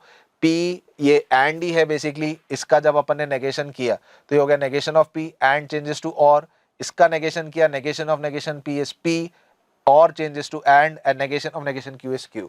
तो अब हमें ये जो है इसमें फाइनल आंसर जो है क्या आएगा वो कैलकुलेट करना है। दो तरीके हैं, एक तो वेन डायग्राम से ऑप्शन से चेक कर लो, और नहीं तो इसमें डिस्ट्रीब्यूटिव लॉ जो है वो यूज कर लो, और जो है दोनों पे डिस्ट्रीब्यूट हो जाएगा, तो नेगेशन ऑफ P और P and negation of P और Q पे ये कन्वर्ट हो गया। अब P and negation of P का जो और होगा, आप जानते हैं this is always a tautology. Tautology मतलब हमेशा ट्रू। सैंपल स्पेस आप बोल दो, सैंपल स्पेस बन गया। अब सैंपल स्पेस का किसी के साथ भी इंटरसेक्शन करेंगे तो जो यहाँ स्टेटमेंट लिखा है उसकी ट्रुथ वैल्यू ही डिसाइड करेगी कि क्या आउटकम होगा। तो बेसिकली यही इसका फाइनल आउटकम होने वाला है, नेगेशन ऑफ P और Q। डायरेक्टली ये लिखा हुआ था ऑप्शन 3 में नेगेशन ऑफ P और Q, तो third option is the correct answer.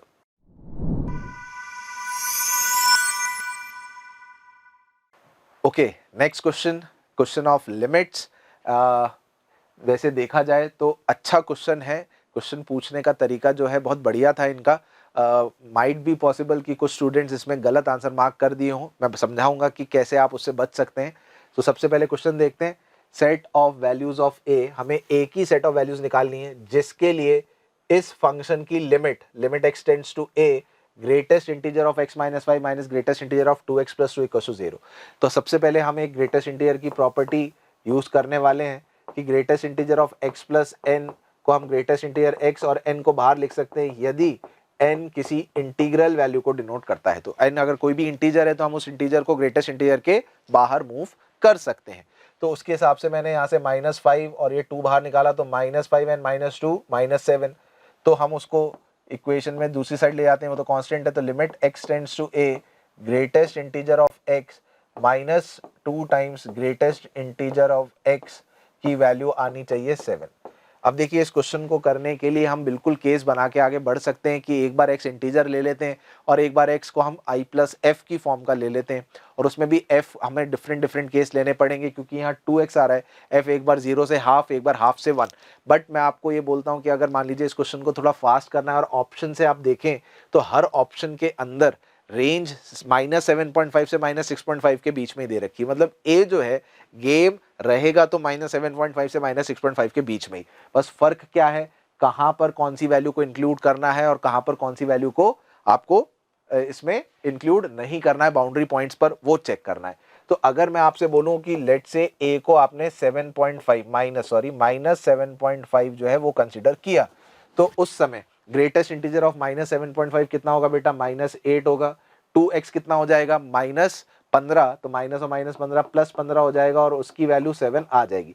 अब यहाँ पर बच्चों का मिस्टेक होना काफ़ी जो है पॉसिबल है अगर वो इस तरह से करते हैं कि देखिए ए ऑप्शन में -7.5 को इंक्लूड कर रखा है, पर क्वेश्चन में पूछा है सेट ऑफ वैल्यूज ऑफ ए, जिस पर अगर लिमिट हम x टेंड्स टू a चढ़ाए, तो अगर मैं आपसे मतलब ये बोलूं अगर 7.5 उस इंटरवल में था तो मतलब लिमिट x टेंड्स टू -7.5 और greatest integer of x -2 times greatest integer x की बात करूं तो ये वाली वैल्यू मेरे पास कितनी आनी चाहिए बेटा, 7 आनी चाहिए। अब देखिए इसके जब आप राइट हैंड साइड से जाएंगे तो वैल्यू 7 आएगी, एग्जैक्टली जब आप इसके लेफ्ट हैंड साइड से अप्रोच करेंगे तो यहां पर ये वाली जो वैल्यू है ये चेंज हो जाएगी, तो इसका मतलब ये वाली लिमिट 7 के इक्वल नहीं आएगी, तो हम उस इंटरवल में -7.5 को इंक्लूड नहीं कर सकते।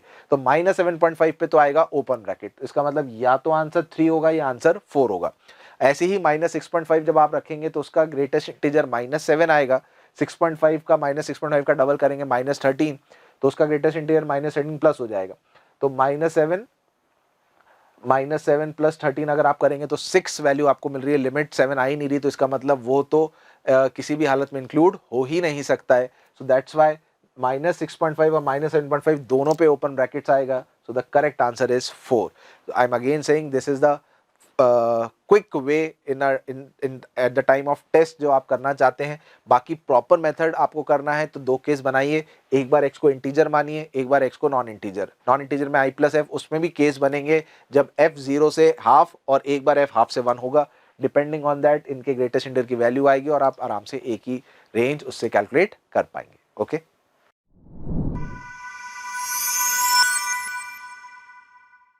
आइए नेक्स्ट क्वेश्चन देखते हैं। Next question is again of 3D। Yes, again of 3D। इस पेपर में वेक्टर एंड 3D से काफ़ी क्वेश्चन है, इनफैक्ट 5 और 6 क्वेश्चन हैं टोटल पेपर में।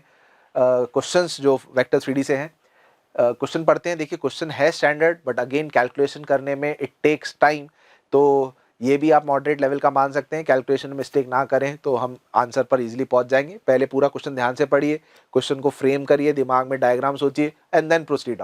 तो क्वेश्चन मैं समझा देता हूँ। A foot, if the foot of perpendicular drawn from a point, एक पॉइंट है 1,9,7, उस पॉइंट से फुट ऑफ परपेंडिकुलर ड्रॉ किया है to the line passing through a point. एक लाइन है और वो लाइन कहाँ से पास कर रही है, 3,2,1 एंड पैरेलल टू 2 प्लेन्स। वो जो लाइन है वो 2 प्लेन्स दे रखे हैं, दोनों के पैरेलल है। कोई एक लाइन अगर दोनों के पैरेलल है तो इसका मतलब उन दोनों प्लेन से कंटेन होने वाली लाइन ऑफ इंटरसेक्शन के पैरेलल होगी। तो हमें उस लाइन के डीआर्स कैसे मिलेंगे, लाइन ऑफ इंटरसेक्शन के डीआर्स निकलने हैं। और लाइन ऑफ इंटरसेक्शन के डीआर्स कैसे मिलते हैं बेटा, प्लेन 1 का नॉर्मल वेक्टर और प्लेन 2 के नॉर्मल वेक्टर के डीआर्स के क्रॉस प्रोडक्ट से। तो अगर इसके नॉर्मल वेक्टर के डीआर्स को n1 से मैं डिनोट करूं और इस प्लेन के नॉर्मल वेक्टर के डीआर्स को n2 वेक्टर से डिनोट करूं, तो इस लाइन के जो डीआर्स होंगे वो पक्का मुझे n1 क्रॉस n2 से मिल जाएंगे। पॉइंट पता है, लाइन के डीआर्स मैं कैलकुलेट कर ही लूंगा, तो लाइन की इक्वेशन लिख लूंगा। अब मुझे क्या निकालना है, इससे इस पर फुट ऑफ परपेंडिकुलर ये जो n पॉइंट है उसके कोऑर्डिनेट्स तक मुझे पहुंचना है। तो मैं क्या करने वाला हूं, जब मुझे लाइन की इक्वेशन आ जाएगी सिमेट्रिकल फॉर्म में मैं लिखूंगा, तो लैम्डा एक वेरिएबल की टर्म्स में मैं n पॉइंट लिख लूंगा, उससे मैं ये वाला वेक्टर निकालूंगा और इस वेक्टर का इस जो dr जो पैरेलल वेक्टर आया था उसके साथ 90 डिग्री एंगल बन रहा है, तो डॉट प्रोडक्ट 0 करके लैम्डा की वैल्यू तक पहुंचूंगा। तो ये तो है कंसेप्ट। अब इसको आपको उतारना है कैलकुलेशन के थ्रू अपने कॉपी में, अपने कैनवास पे, और फिर सॉल्व करना है। तो आइए देखते हैं कैलकुलेशन क्या करी। जैसा कि मैंने आपको बोला, पहला जो प्लेन था उसके नॉर्मल वेक्टर के डीआर्स हैं 1, 2 और 1, 1, 2 और 1। दूसरे जो प्लेन है उसके नॉर्मल वेक्टर के डीआर्स हैं 0, x तो है ही नहीं, 0, 3, -1। हमने उसका क्रॉस प्रोडक्ट कर लिया, क्रॉस प्रोडक्ट करके हमें लाइन के डीआर्स मिल गए। लाइन की इक्वेशन हमने लिख ली, 3, 2, 1 से पास हो रही थी, तो x - x1 by a, y - y1 by b, z - z1 by c equal to lambda. ये हमारे पास आ गई लाइन की इक्वेशन। लैम्डा की टर्म्स में हमने ये पॉइंट लिख लिया, that is 3 - 5 lambda, 2 plus lambda and 1 plus 3 lambda, और ये पॉइंट था 197। अब हमने इसको ज्वाइन किया तो ये वाला एक वेक्टर बन गया बेटा। वेक्टर क्या बन गया, और इस वेक्टर का इस वाले वेक्टर के साथ डॉट प्रोडक्ट 0 करना था। तो ये वेक्टर का डॉट प्रोडक्ट जैसे ही आपने 0 किया, हमें लैम्डा की वैल्यू, बस ये है कि कैलकुलेशन सही करेंगे तो लैम्डा बढ़िया मिल रहा है, लैम्डा फटाफट से 1 आ जाता है। लैम्डा 1 जैसे ही आपने इसमें रखा, आपको इस पॉइंट के कोऑर्डिनेट्स मिल गए। पॉइंट आ गया -2, 3, 4, जो कि अल्फा बीटा गामा दिए हुए हैं और उनका सम करना था। तो जैसे ही आपने उनका सम किया, वैल्यू आती है 5, which was written in option 4. So fourth option is the correct answer.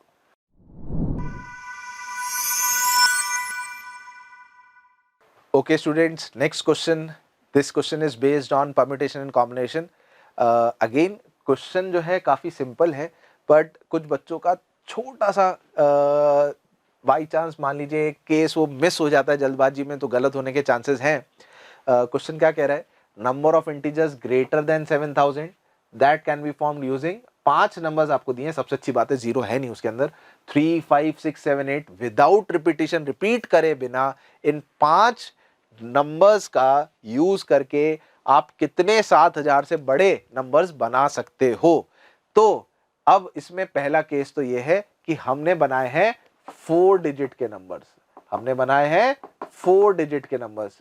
कुछ ऐसे 4 डिजिट के नंबर हो सकते हैं ना भाई, 7000 is a 4 digit number.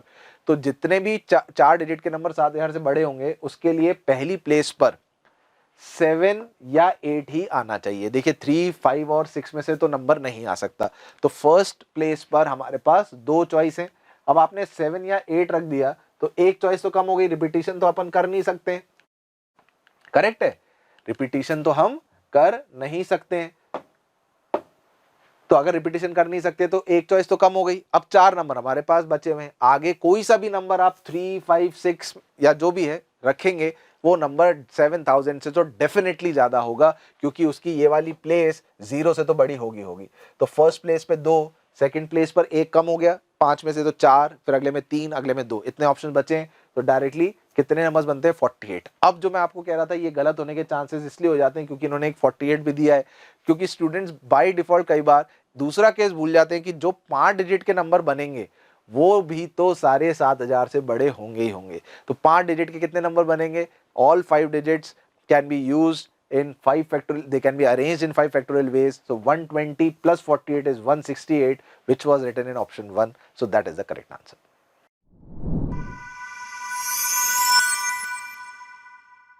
Okay students, next question. This is of complex numbers, और जिस तरह का ये फॉर्मेट आपको दिया गया है उस फॉर्मेट को देख के बेसिकली लिखा हुआ है 1 plus sine theta plus iota cos theta upon 1 plus sine theta minus iota cos theta का होल क्यूब निकालिए।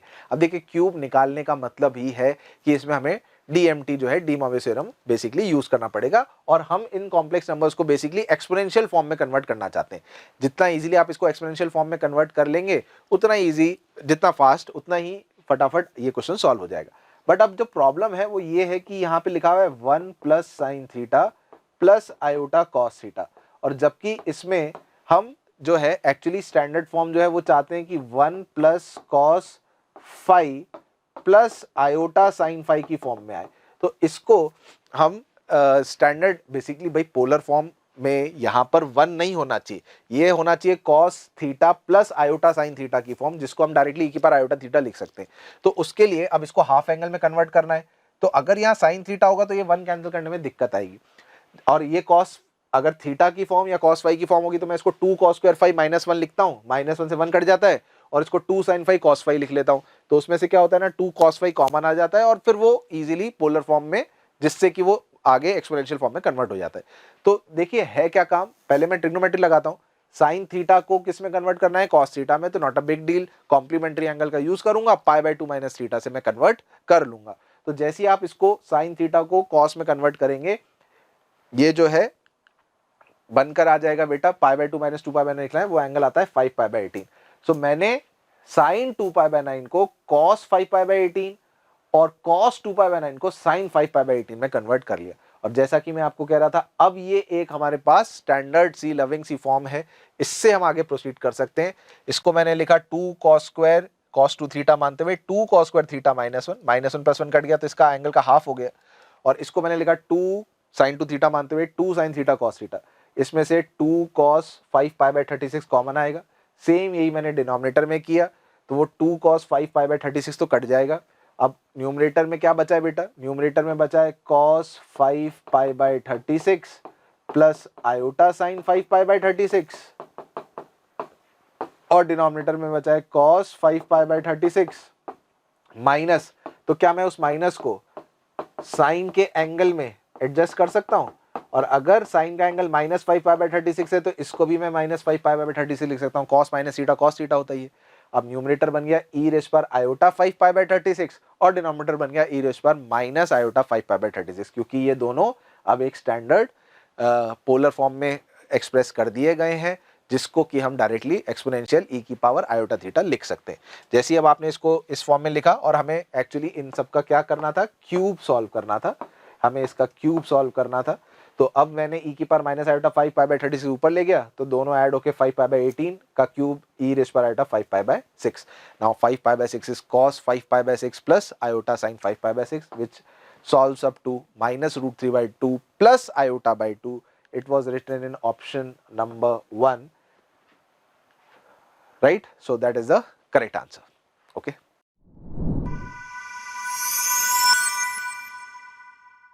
ओके बेटा, अब हम देखते हैं हमारे अगला क्वेश्चन, और अब हम आ गए हैं हमारे न्यूमेरिकल बेस्ड क्वेश्चंस के ऊपर, जिसमें होते हैं टोटल 10 क्वेश्चंस और इनमें से हमें करने होते हैं कोई भी 5. चलिए एक एक करके हम सारे क्वेश्चंस अब डिस्कस करते हैं. तो इसमें सबसे पहला क्वेश्चन है अगेन 3D का स्टैंडर्ड, वैसे तो फॉर्मूला है, बिल्कुल सीधा उठा के फॉर्मूला है, that is the shortest distance between the lines. और शॉर्टेस्ट डिस्टेंस बिटवीन लाइन्स या स्क्यू लाइन्स, आपको फॉर्मूला जो है वो याद होना चाहिए. दैट इज मान लीजिए एक लाइन है जो कि ए पॉइंट है जिसका पोजीशन वेक्टर ए वेक्टर है, और वो है parallel let's say P vector के. एक दूसरी लाइन है जो पास हो रही है बी पॉइंट से, और वो पैरेलल है क्यू के. तो शॉर्टेस्ट डिस्टेंस कैसे निकालते हैं बेटा? A minus b dot p cross q upon magnitude of p cross q. A minus b vector का पी क्रॉस क्यू पे प्रोजेक्शन ले लिया जाता है, और वो ही दो स्क्यू लाइंस के बीच में शॉर्टेस्ट डिस्टेंस होता है. दैट मीन्स सिर्फ और सिर्फ कैलकुलेशन है जिसका आपको ध्यान रख के ईजिली इसको कैलकुलेट करना है. तो पहली लाइन पास कर रही है minus root 6 comma root 6 comma root 6. Irrational values देके थोड़ा सा कॉम्प्लिकेट करने की कोशिश करते हैं. पहले लाइन के पैरेलल वेक्टर के डीआरस हैं 2 कॉमा 3 कॉमा 4. दूसरी लाइन पास कर रही है lambda comma 2 root 6 comma minus 2 root 6, और उसके पैरेलल वेक्टर के डीआरस हैं 3 कॉमा 4 कॉमा 5. तो सबसे पहले तो पी क्रॉस क्यू आप कैलकुलेट कर लीजिए. पी क्रॉस क्यू आप कैलकुलेट, या n1 क्रॉस n2 कुछ भी बोल लीजिए, वो आप कैलकुलेट करेंगे तो वो वाला वेक्टर आ जा रहा है आपके पास -1 कॉमा 2 कॉमा -1. उसके अलावा पी क्यू, तो आपने पी क्यू वेक्टर निकाल लिया और उसका डॉट कर लिया. जो मैंने आपको फॉर्मूला बताया सीधा सीधा उस फॉर्मूले में रखना है, और वो वैल्यू जो शॉर्टेस्ट डिस्टेंस है वो वैल्यू आपको दे रखी है 6 के इक्वल. आपने उसको 6 के इक्वल किया, और 6 के इक्वल करके क्योंकि डिस्टेंस था, मॉडुलस जब आप ओपन करेंगे तो लैम्डा की दो वैल्यूज मिलेंगी. एक लैम्डा की वैल्यू -2 रूट 6 आ रही है, और एक लैम्डा की वैल्यू 10 रूट 6 आ रही है. तो क्वेश्चन पूछा है sum of possible values of lambda का स्क्वायर. कई बार बच्चे इसमें भी गलती कर देते हैं पढ़ने में, वो कई बार स्क्वायर करके सम कर देते हैं. क्वेश्चन ध्यान से पढ़ेंगे तो पूछा है sum of all possible values of square of sum of. ठीक है ना? तो पहले सम करना है फिर स्क्वायर करना है. तो सम आएगा 8 रूट 6 का square, that is 384. So you have to fill in the answer 384 and that will be the correct answer. Okay.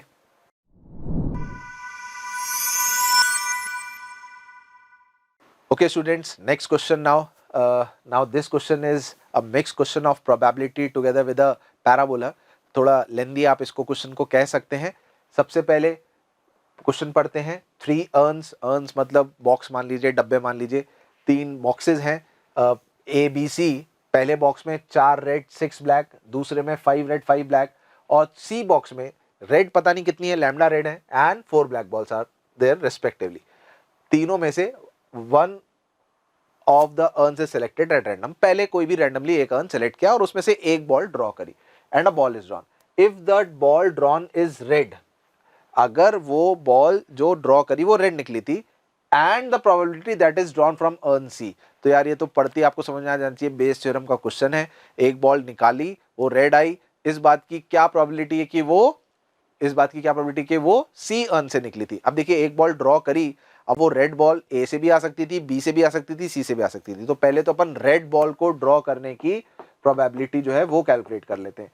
तो अगर आपने ए अर्न को सेलेक्ट किया था तो उसकी चांसेस है 1/3, उसमें से रेड बॉल आ जाए उसकी प्रोबेबिलिटी है 4/10. आपने बी अर्न को सेलेक्ट किया था, उसकी प्रोबेबिलिटी भी 1/3 है, इक्वल चांसेस है तीनों को सेलेक्ट करने के लिए, और उसमें से रेड बॉल आ जाए उसकी प्रोबेबिलिटी है 5/10. अब आपने सी अर्न को सेलेक्ट किया था, उसकी प्रोबेबिलिटी है 1/3, उसमें से रेड बॉल आ जाए उसकी प्रोबेबिलिटी है lambda upon lambda plus 4. Now what is the probability that a red ball is drawn and it is from the urn c. तो हम इसको कहते हैं कंडीशनल प्रोबेबिलिटी. ये वाली जो है इसको हम न्यूमरेटर में रखेंगे, लैम्डा अपॉन लैम्डा प्लस 4, और जो टोटल है उससे डिवाइड कर देंगे, और ये वाली वैल्यू आपको क्वेश्चन में दे रखी है किसके इक्वल? 0.4. तो सिंपल 1/3 तो सब कैंसिल हो ही जाएगा. इससे आप लैम्डा कैलकुलेट करेंगे तो लैम्डा की वैल्यू आपको मिल जाएगी 6. अब आगे जो क्वेश्चन है वो क्या पूछा गया है? इसके आगे क्वेश्चन है then the square of the length of the side of the largest equilateral triangle inscribed in a parabola y square equals to lambda x. अब उस लैम्डा की वैल्यू का यूज करके एक पैराबोला बनाना है. लैम्डा हमारे पास कितना आया था बेटा? लैम्डा 6 आया था. तो हमने एक पैराबोला बनाया y square equals to 6x, और इस पैराबोला में एक इक्विलेटरल ट्राइंगल इंस्क्राइब करना है लार्जेस्ट साइड का, जिसकी एक वर्टेक्स ओरिजिन है. तो उस ट्राइंगल की जो साइड है उसका स्क्वायर, उसकी लेंथ का स्क्वायर जो है वो कैलकुलेट करना है. तो ठीक है, अब जब हमारे पास पैराबोला आ ही गया, अब सिमेट्री से मैं जानता हूं, देखिए इक्विलेटरल ट्राइंगल इंस्क्राइब करना है, तो बेटा ये पूरा एंगल 60 डिग्री, तो ये आधा एंगल 30 डिग्री होना ही था. पॉइंट हम जानते हैं 80 स्क्वायर कॉमा 280 जो है ये पॉइंट होता है. तो ओरिजिन से ज्वाइन करा जो ये लाइन, इसकी स्लोप कितनी होती है? 2/t. 2/t tan 30 डिग्री के इक्वल होना चाहिए, तो t आ गया 2√3. t 2√3 आ गया, तो पॉइंट के कोऑर्डिनेट्स आ गए. पॉइंट के कोऑर्डिनेट्स आ गए तो हमें ये साइड लेंथ जो है उसका स्क्वायर ही करना है. अब आप आराम से डिस्टेंस फॉर्मूला लगा के उस साइड लेंथ को निकाल के उसका स्क्वायर करें तो आंसर आप पहुंच जाएंगे 432 तक. तो आप फिल करेंगे 432 and that will be the correct answer. तो जैसे मैंने देखा, मैंने आपको बताया क्वेश्चन लेंदी है, पहले प्रोबेबिलिटी है, प्रोबेबिलिटी से पैराबोला में ले गया. दोनों ही चीजें अपने आप में एक एक क्वेश्चन होता तो मैं ये कहता मीडियम है, इजी लेवल का है, पर दोनों मिक्स कर दिया तो दैट्स वाई लेंथ जो है कैलकुलेशन लेंदी होने के कारण थोड़ा सा आप इसको टफ की कैटेगरी में मान सकते हैं. Next question.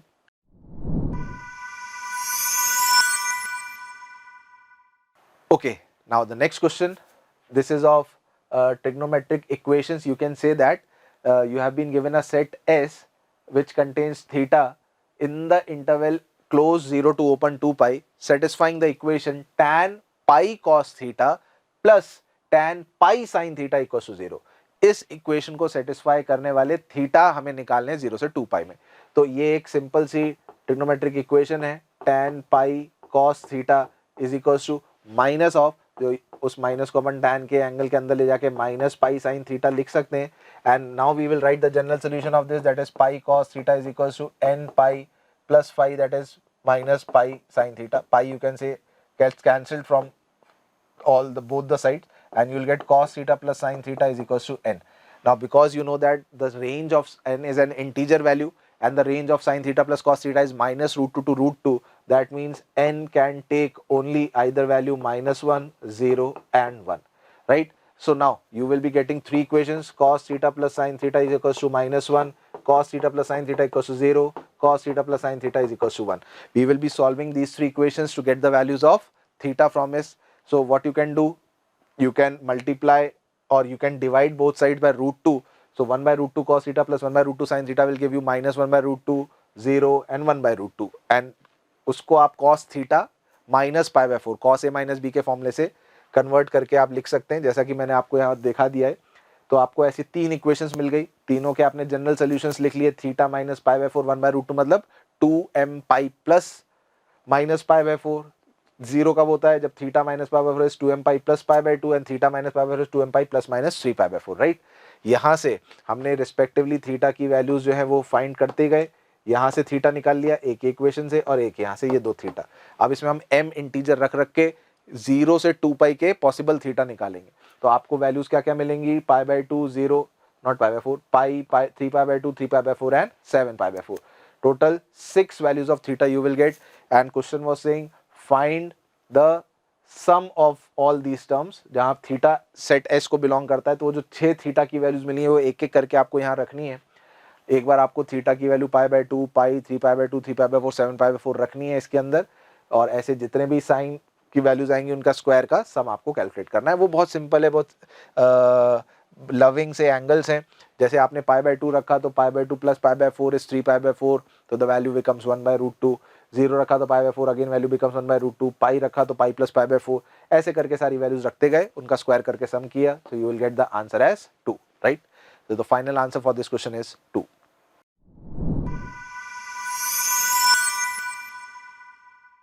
Okay, next question.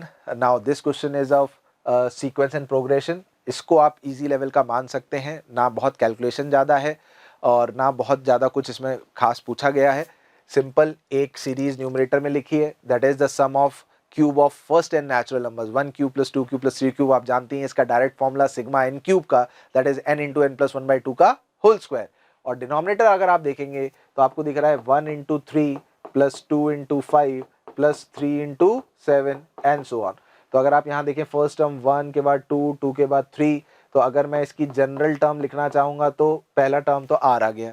उसके बाद मेरे को यहाँ दिख रहा है r को 1 रखने पे 3, 5, 7 ऑड नंबर्स हैं, AP बन रही है जिसकी जनरल टर्म आती है 2r प्लस 1। मल्टीप्लाई करने पर I will get 2r square plus r, और ऐसी सीरीज का n टर्म्स का सम निकालना है। तो न्यूमरेटर मुझे पता ही है, मैंने आपको बोला n इंटू एन प्लस 1/2 का होल स्क्वायर। डिनोमिनेटर में इसका सिग्मा मैं ऑपरेट कर दूंगा, सिग्मा r स्क्वायर और सिग्मा r रिस्पेक्टिवली सीधे सीधे डायरेक्ट फॉर्मुलेज हैं। तो sigma 2 times of sigma r square is n into n plus 1 into 2n plus 1/6, sigma r is n into n plus 1/2। Just calculated, बहुत सारे factor देखिए, n cancel हो जाएगा, n plus 1 का एक फैक्टर कैंसिल हो जाएगा, सिंपल सी equation बन जाती है क्वाड्रेटिक इक्वेशन। इस क्वाड्रेटिक इक्वेशन को सॉल्व करते हैं आप, फैक्टर भी हो जाते हैं इजीली। एक n नेगेटिव आता है, of course n can not be negative, so the positive integral value of n is coming out to be 5 and that was what asked in the question. So the correct answer is 5।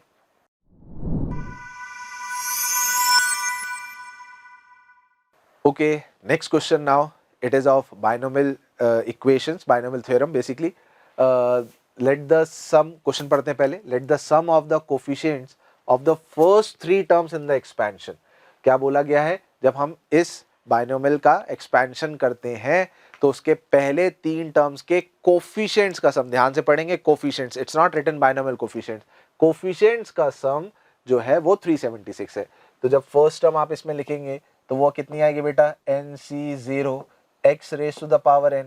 अगली term क्योंकि there is a minus sign, NC1 x raise to the power n minus 1 into 3 upon x square, and the next term will be NC2 x raise to the power n minus 2 3/x square का whole square.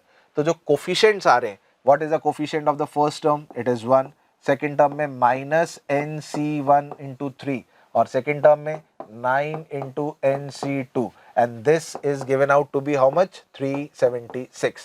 So now this is a general normal equation in n, basically quadratic आएगी, आप easily इसको solve कर पाएंगे। ये देखिए NC0 minus NC1 into 3 plus NC2 into 3 square, NC1 is n, NC2 is n into n minus 1/2, quadratic बन गई, easily factor बन गए, एक n नेगेटिव और एक n पॉजिटिव आ रहा है। हम जानते हैं बेटा n बाइनोमियल में जब हम बात करें, वैसे दिया भी है क्वेश्चन में नेचुरल नंबर है, तो ये तो रिजेक्ट ही हो जाएगा।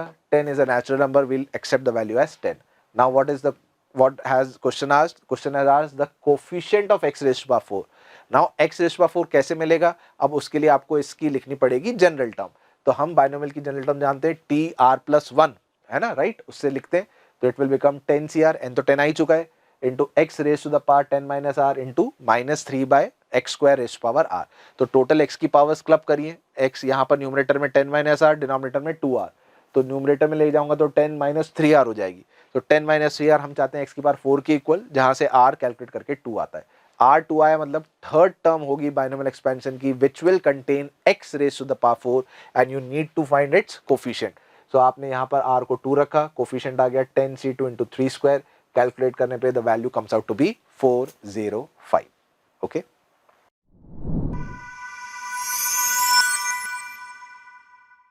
Okay, now next question.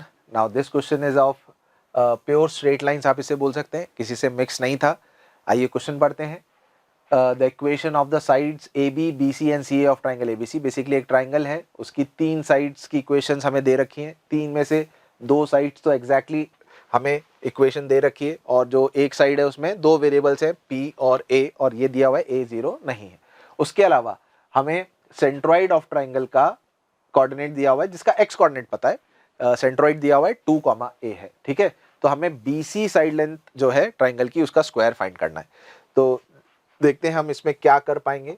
सबसे पहले जब आप ट्राइंगल एक ड्रॉ करेंगे A, B और C, तो उसमें आप ये देख पा रहे हैं कि AB की इक्वेशन तो आपको exactly 2x plus y is equal to 0 दे रखी है, और AC की equation x minus y is equal to 3 दे रखी है, करेक्ट। अच्छा, तो हम इन दोनों को सॉल्व करके A के कोऑर्डिनेट्स तो इजीली फाइंड कर ही सकते हैं बेटा। तो आप जैसे ही इन दोनों को सॉल्व करेंगे x और y के लिए, तो A के कोऑर्डिनेट्स आपके पास आ जाएंगे 1, -2, ठीक है। अच्छा, अब एक हमें दे रखा है सेंट्रॉइड P, जिसका कि x कोऑर्डिनेट आपको पता है 2, y कोऑर्डिनेट हमें पता नहीं है a। ये वाला a और ये वाला a सेम ही है, तो कहीं ना कोई कंडीशंस हमें मिल जाएंगी।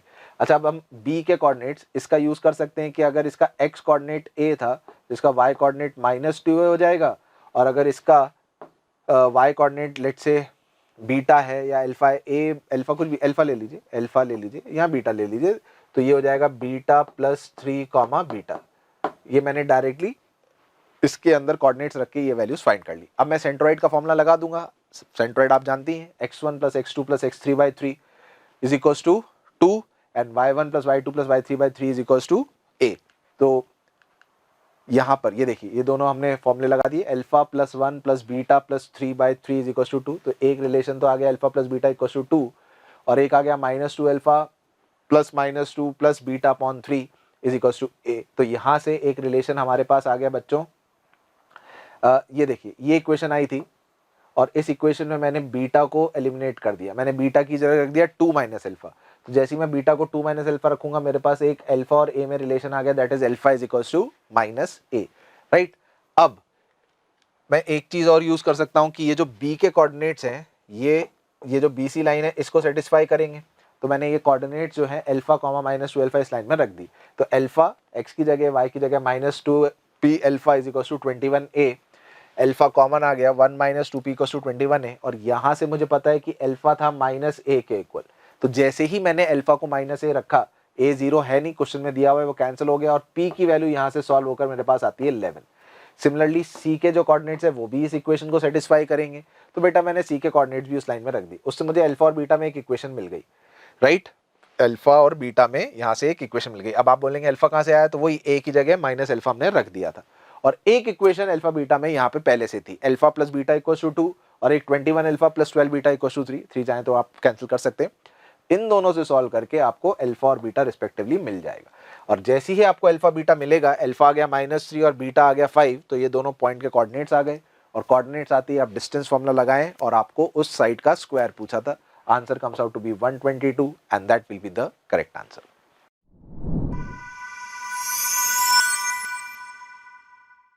Okay students, next question, it is of vectors.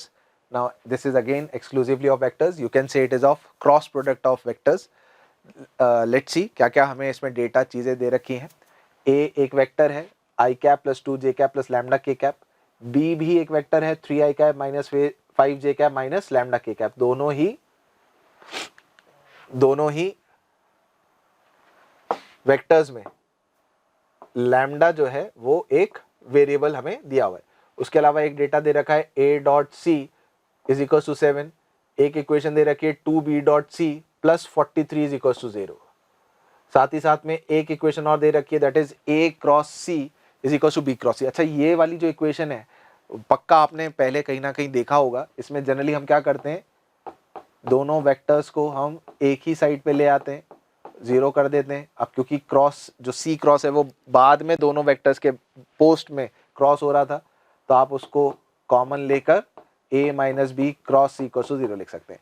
दो वेक्टर्स का क्रॉस प्रोडक्ट 0 मतलब वो पैरेलल वेक्टर्स हैं। तो क्या मैं ये बोल सकता हूँ c जो होगा वो x times a minus b के इक्वल हो जाएगा, और a और b वेक्टर हमको ऑलरेडी दिए हुए हैं, तो a माइनस बी निकालना भी बहुत बड़ी बात नहीं है। a माइनस बी इजीली हमारे पास जो है कैलकुलेट होकर आ जाएगा। तो ये देखिए, a दिया हुआ था, b वेक्टर दिया हुआ था, ये सारे डेटा तो हमें दे रखे, ये मैंने अभी आपको बताया, सॉल्व किया। तो c को मैं लैम्डा टाइम्स नहीं लिख रहा हूँ क्योंकि लैम्डा ऑलरेडी क्वेश्चन में एक वेरिएबल है। तो x times a minus B, तो this minus this -2 7 and 2 lambda, तो x times of this vector this becomes c। Now making use of the two equations which has been given, vector a dot c, तो a का इससे dot 7 की equal किया, तो एक equation ये वाली आ गई लैम्डा और x में। ऐसी b डॉट c, इसका इसके साथ डॉट किया तो लैम्डा और x में एक और इक्वेशन आ गई। अगर आप ध्यान से देखेंगे तो 2 लैम्डा x स्क्वायर प्लस के साथ या 2 लैम्डा स्क्वायर x माइनस के साथ दोनों को ऐड कर दीजिए, ये कैंसिल हो गया, डायरेक्ट x की वैल्यू यहाँ से सॉल्व होकर हाफ आती। अब x की वैल्यू को आप किसी भी एक इक्वेशन में रख के लैम्डा की वैल्यू सॉल्व कर सकते हैं। लैम्डा की वैल्यू सॉल्व होकर लैम्डा स्क्वायर बेसिकली 1 आता है। नाउ क्वेश्चन में क्या पूछा है, क्वेश्चन ने पूछा है find the magnitude of, find the modulus of a dot b। a dot b scale quantity, उसका मॉड पूछा गया। तो अब हमारे पास लैम्डा जैसी लैम्डा स्क्वायर 1 आ गया, तो इन दोनों का डॉट कर दिया, 3 - 10 प्लस या माइनस लैम्डा स्क्वायर, और माइनस लैम्डा स्क्वायर में हमने वैल्यू ऑलरेडी 1 यूज करके इसका मॉड निकाला, तो इसका आंसर आ गया 8. सो the correct answer for this question is 8.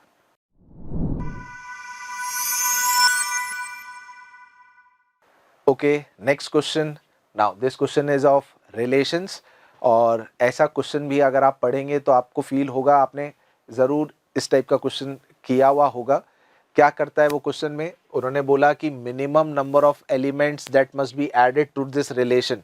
एक रिलेशन जो है, जो एक सेट जिसके अंदर 4 एलिमेंट्स हैं उस पर डिफाइन किया गया है, उस रिलेशन में 3 ऑर्डर पेयर आपको दे रखे हैं, ए comma B, B comma C और बी कॉमा डी. तो वो बोल रहा है इसमें मिनिमम और कितने हम ऑर्डर पेयर ऐड करें जिससे कि ये इक्विवेलेंस रिलेशन बन जाए. अब आप जानते हैं इक्विवेलेंस मतलब जो रिफ्लेक्सिव भी होगा, सिमेट्रिक भी होगा और ट्रांजिटिव भी होगा.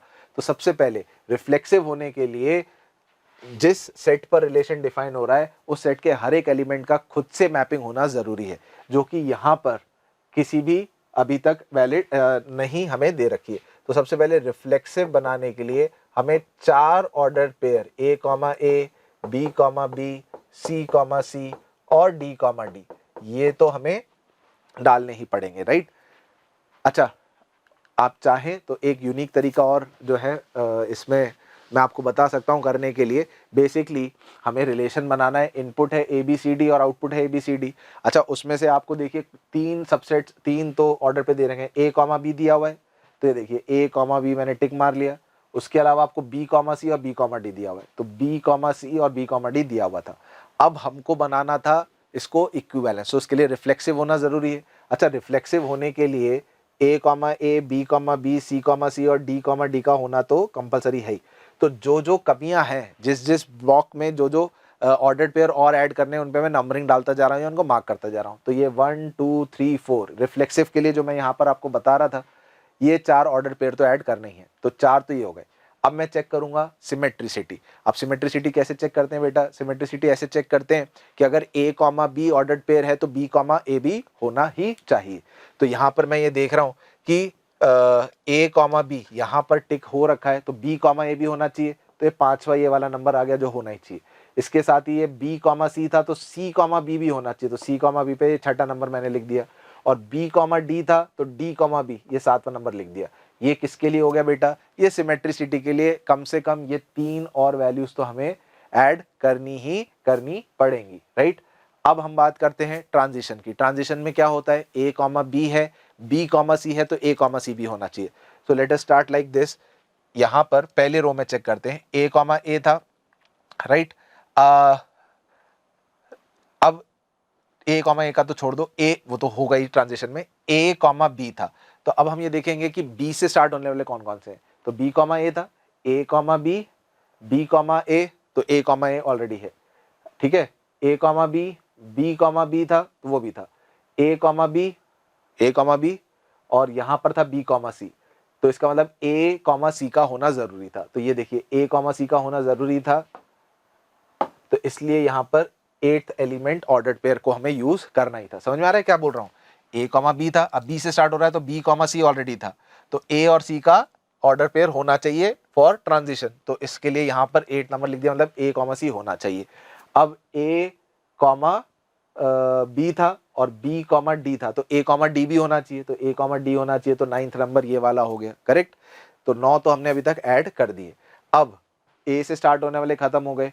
अब ए कॉमा सी अगर आया तो सिमेट्रिसिटी के लिए सी कॉमा ए भी होना चाहिए, तो सी कॉमा ए होना चाहिए. तो ये देखिए ये सिमेट्रिक वाले में चला गया, बिकॉज ऑफ सिमेट्रिसिटी वो भी वॉइड नहीं होनी चाहिए इक्विवेलेंस के लिए, तो 10th एलिमेंट यहाँ जोड़ना ही पड़ेगा. और ए कॉमा डी आया तो डी कॉमा ए भी आना चाहिए था, तो ये 12वां एलिमेंट यहाँ पर मिल गया जो मुझे इसको ऐड करना ही करना पड़ेगा, ठीक है. एक और एलिमेंट मतलब बेसिकली मेरे को अभी तक मिल गया है.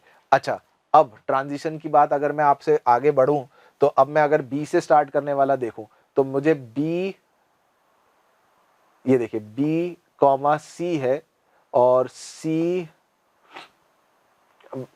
एक एक करके चेक करना पड़ेगा. बी का पेयर किसके साथ बन रहा है? बी का पेयर सी के साथ बन रहा है, बी का सी, और सी का ए के साथ बन रहा है. तो बी सी और सी ए, तो बी ए होना चाहिए, वो तो ऑलरेडी हो गए, इनका तो भूल जाओ. बी कॉमा डी है, ठीक है ना. बी कॉमा, अच्छा सी से स्टार्ट करते हैं, बी फिनिश सी पे हो रहा है, बी कॉमा सी की बात कर रहे हैं।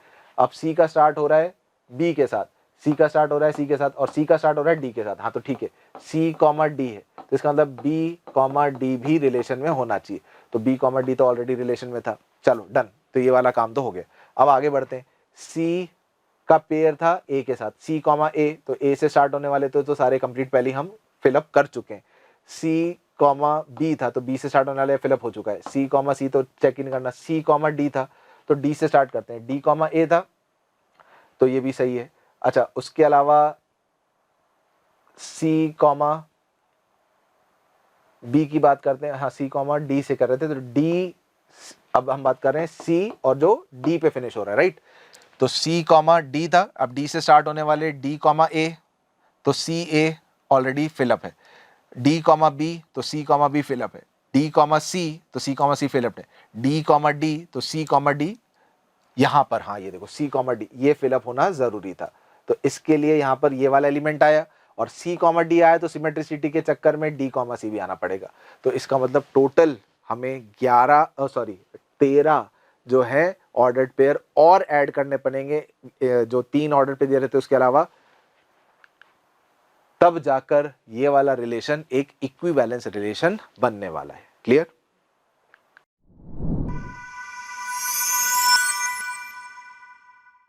ओके बच्चों, next question it is of area under the curves, और इसमें पूछा गया था find the area of the reason bounded by a parabola and a line.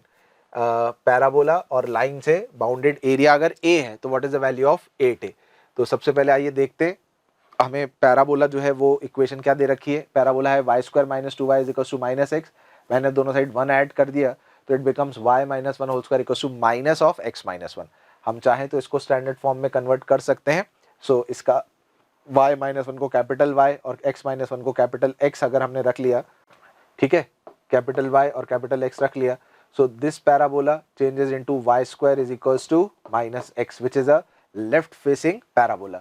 Now equation of line जो हमें दे रखी थी that was x plus y equals to 0। अब बेटा अगर हमने यहाँ पर कुछ शिफ्टिंग ऑफ ओरिजिन से चेंजेस किए तो इस लाइन की इक्वेशन को भी हमें चेंज करना पड़ेगा with respect to new x and y coordinate जो हमने माने थे। तो उसके हिसाब से अगर जैसे ही हम चेंज करेंगे तो हमारे पास लाइन आ जाएगी x plus y equals to 2, right. Now the parabola is y square equals to minus x and the line is x plus y equals to 2। तो इनसे बाउंड होने वाला एरिया a है। पैराबोला बनाया, left facing parabola, line third quadrant में इस type से जा रही है, तो we need to find this area, this is a and we have to multiply it bye 8 also. तो अगर आप इसको देखें तो ये जो होगा ये आई थिंक हॉरिजॉन्टल स्ट्रिप से ज़्यादा इजीली सॉल्व हो जाएगा। तो हॉरिजॉन्टल स्ट्रिप से सॉल्व करने के लिए right curve minus left curve करना होता है और y के कोऑर्डिनेट्स निकालने होते हैं लोअर पॉइंट और अपर पॉइंट ऑफ इंटरसेक्शन के। तो उसके लिए मैंने यहाँ से x की वैल्यू उठा के इस इक्वेशन में रख दी और y में क्वाड्रेटिक बन गई, y की 2 वैल्यूज आ गई। ये वाला पॉइंट आ गया लोअर पॉइंट -1 और अपर पॉइंट आ गया 2। तो from -1 to 2 I will integrate the right curve. तो x in terms of y will be minus of y square subtract by x in terms of y is minus y minus 2। इनको subtract किया, simple सा integration है, integration करिए, upper limit डालिए 2 minus करके lower limit -1। तो a solve करेंगे तो a की वैल्यू आती है 9/2। क्वेश्चन ने पूछा था 8a, so 8a comes out to be 36 and that will be the correct answer.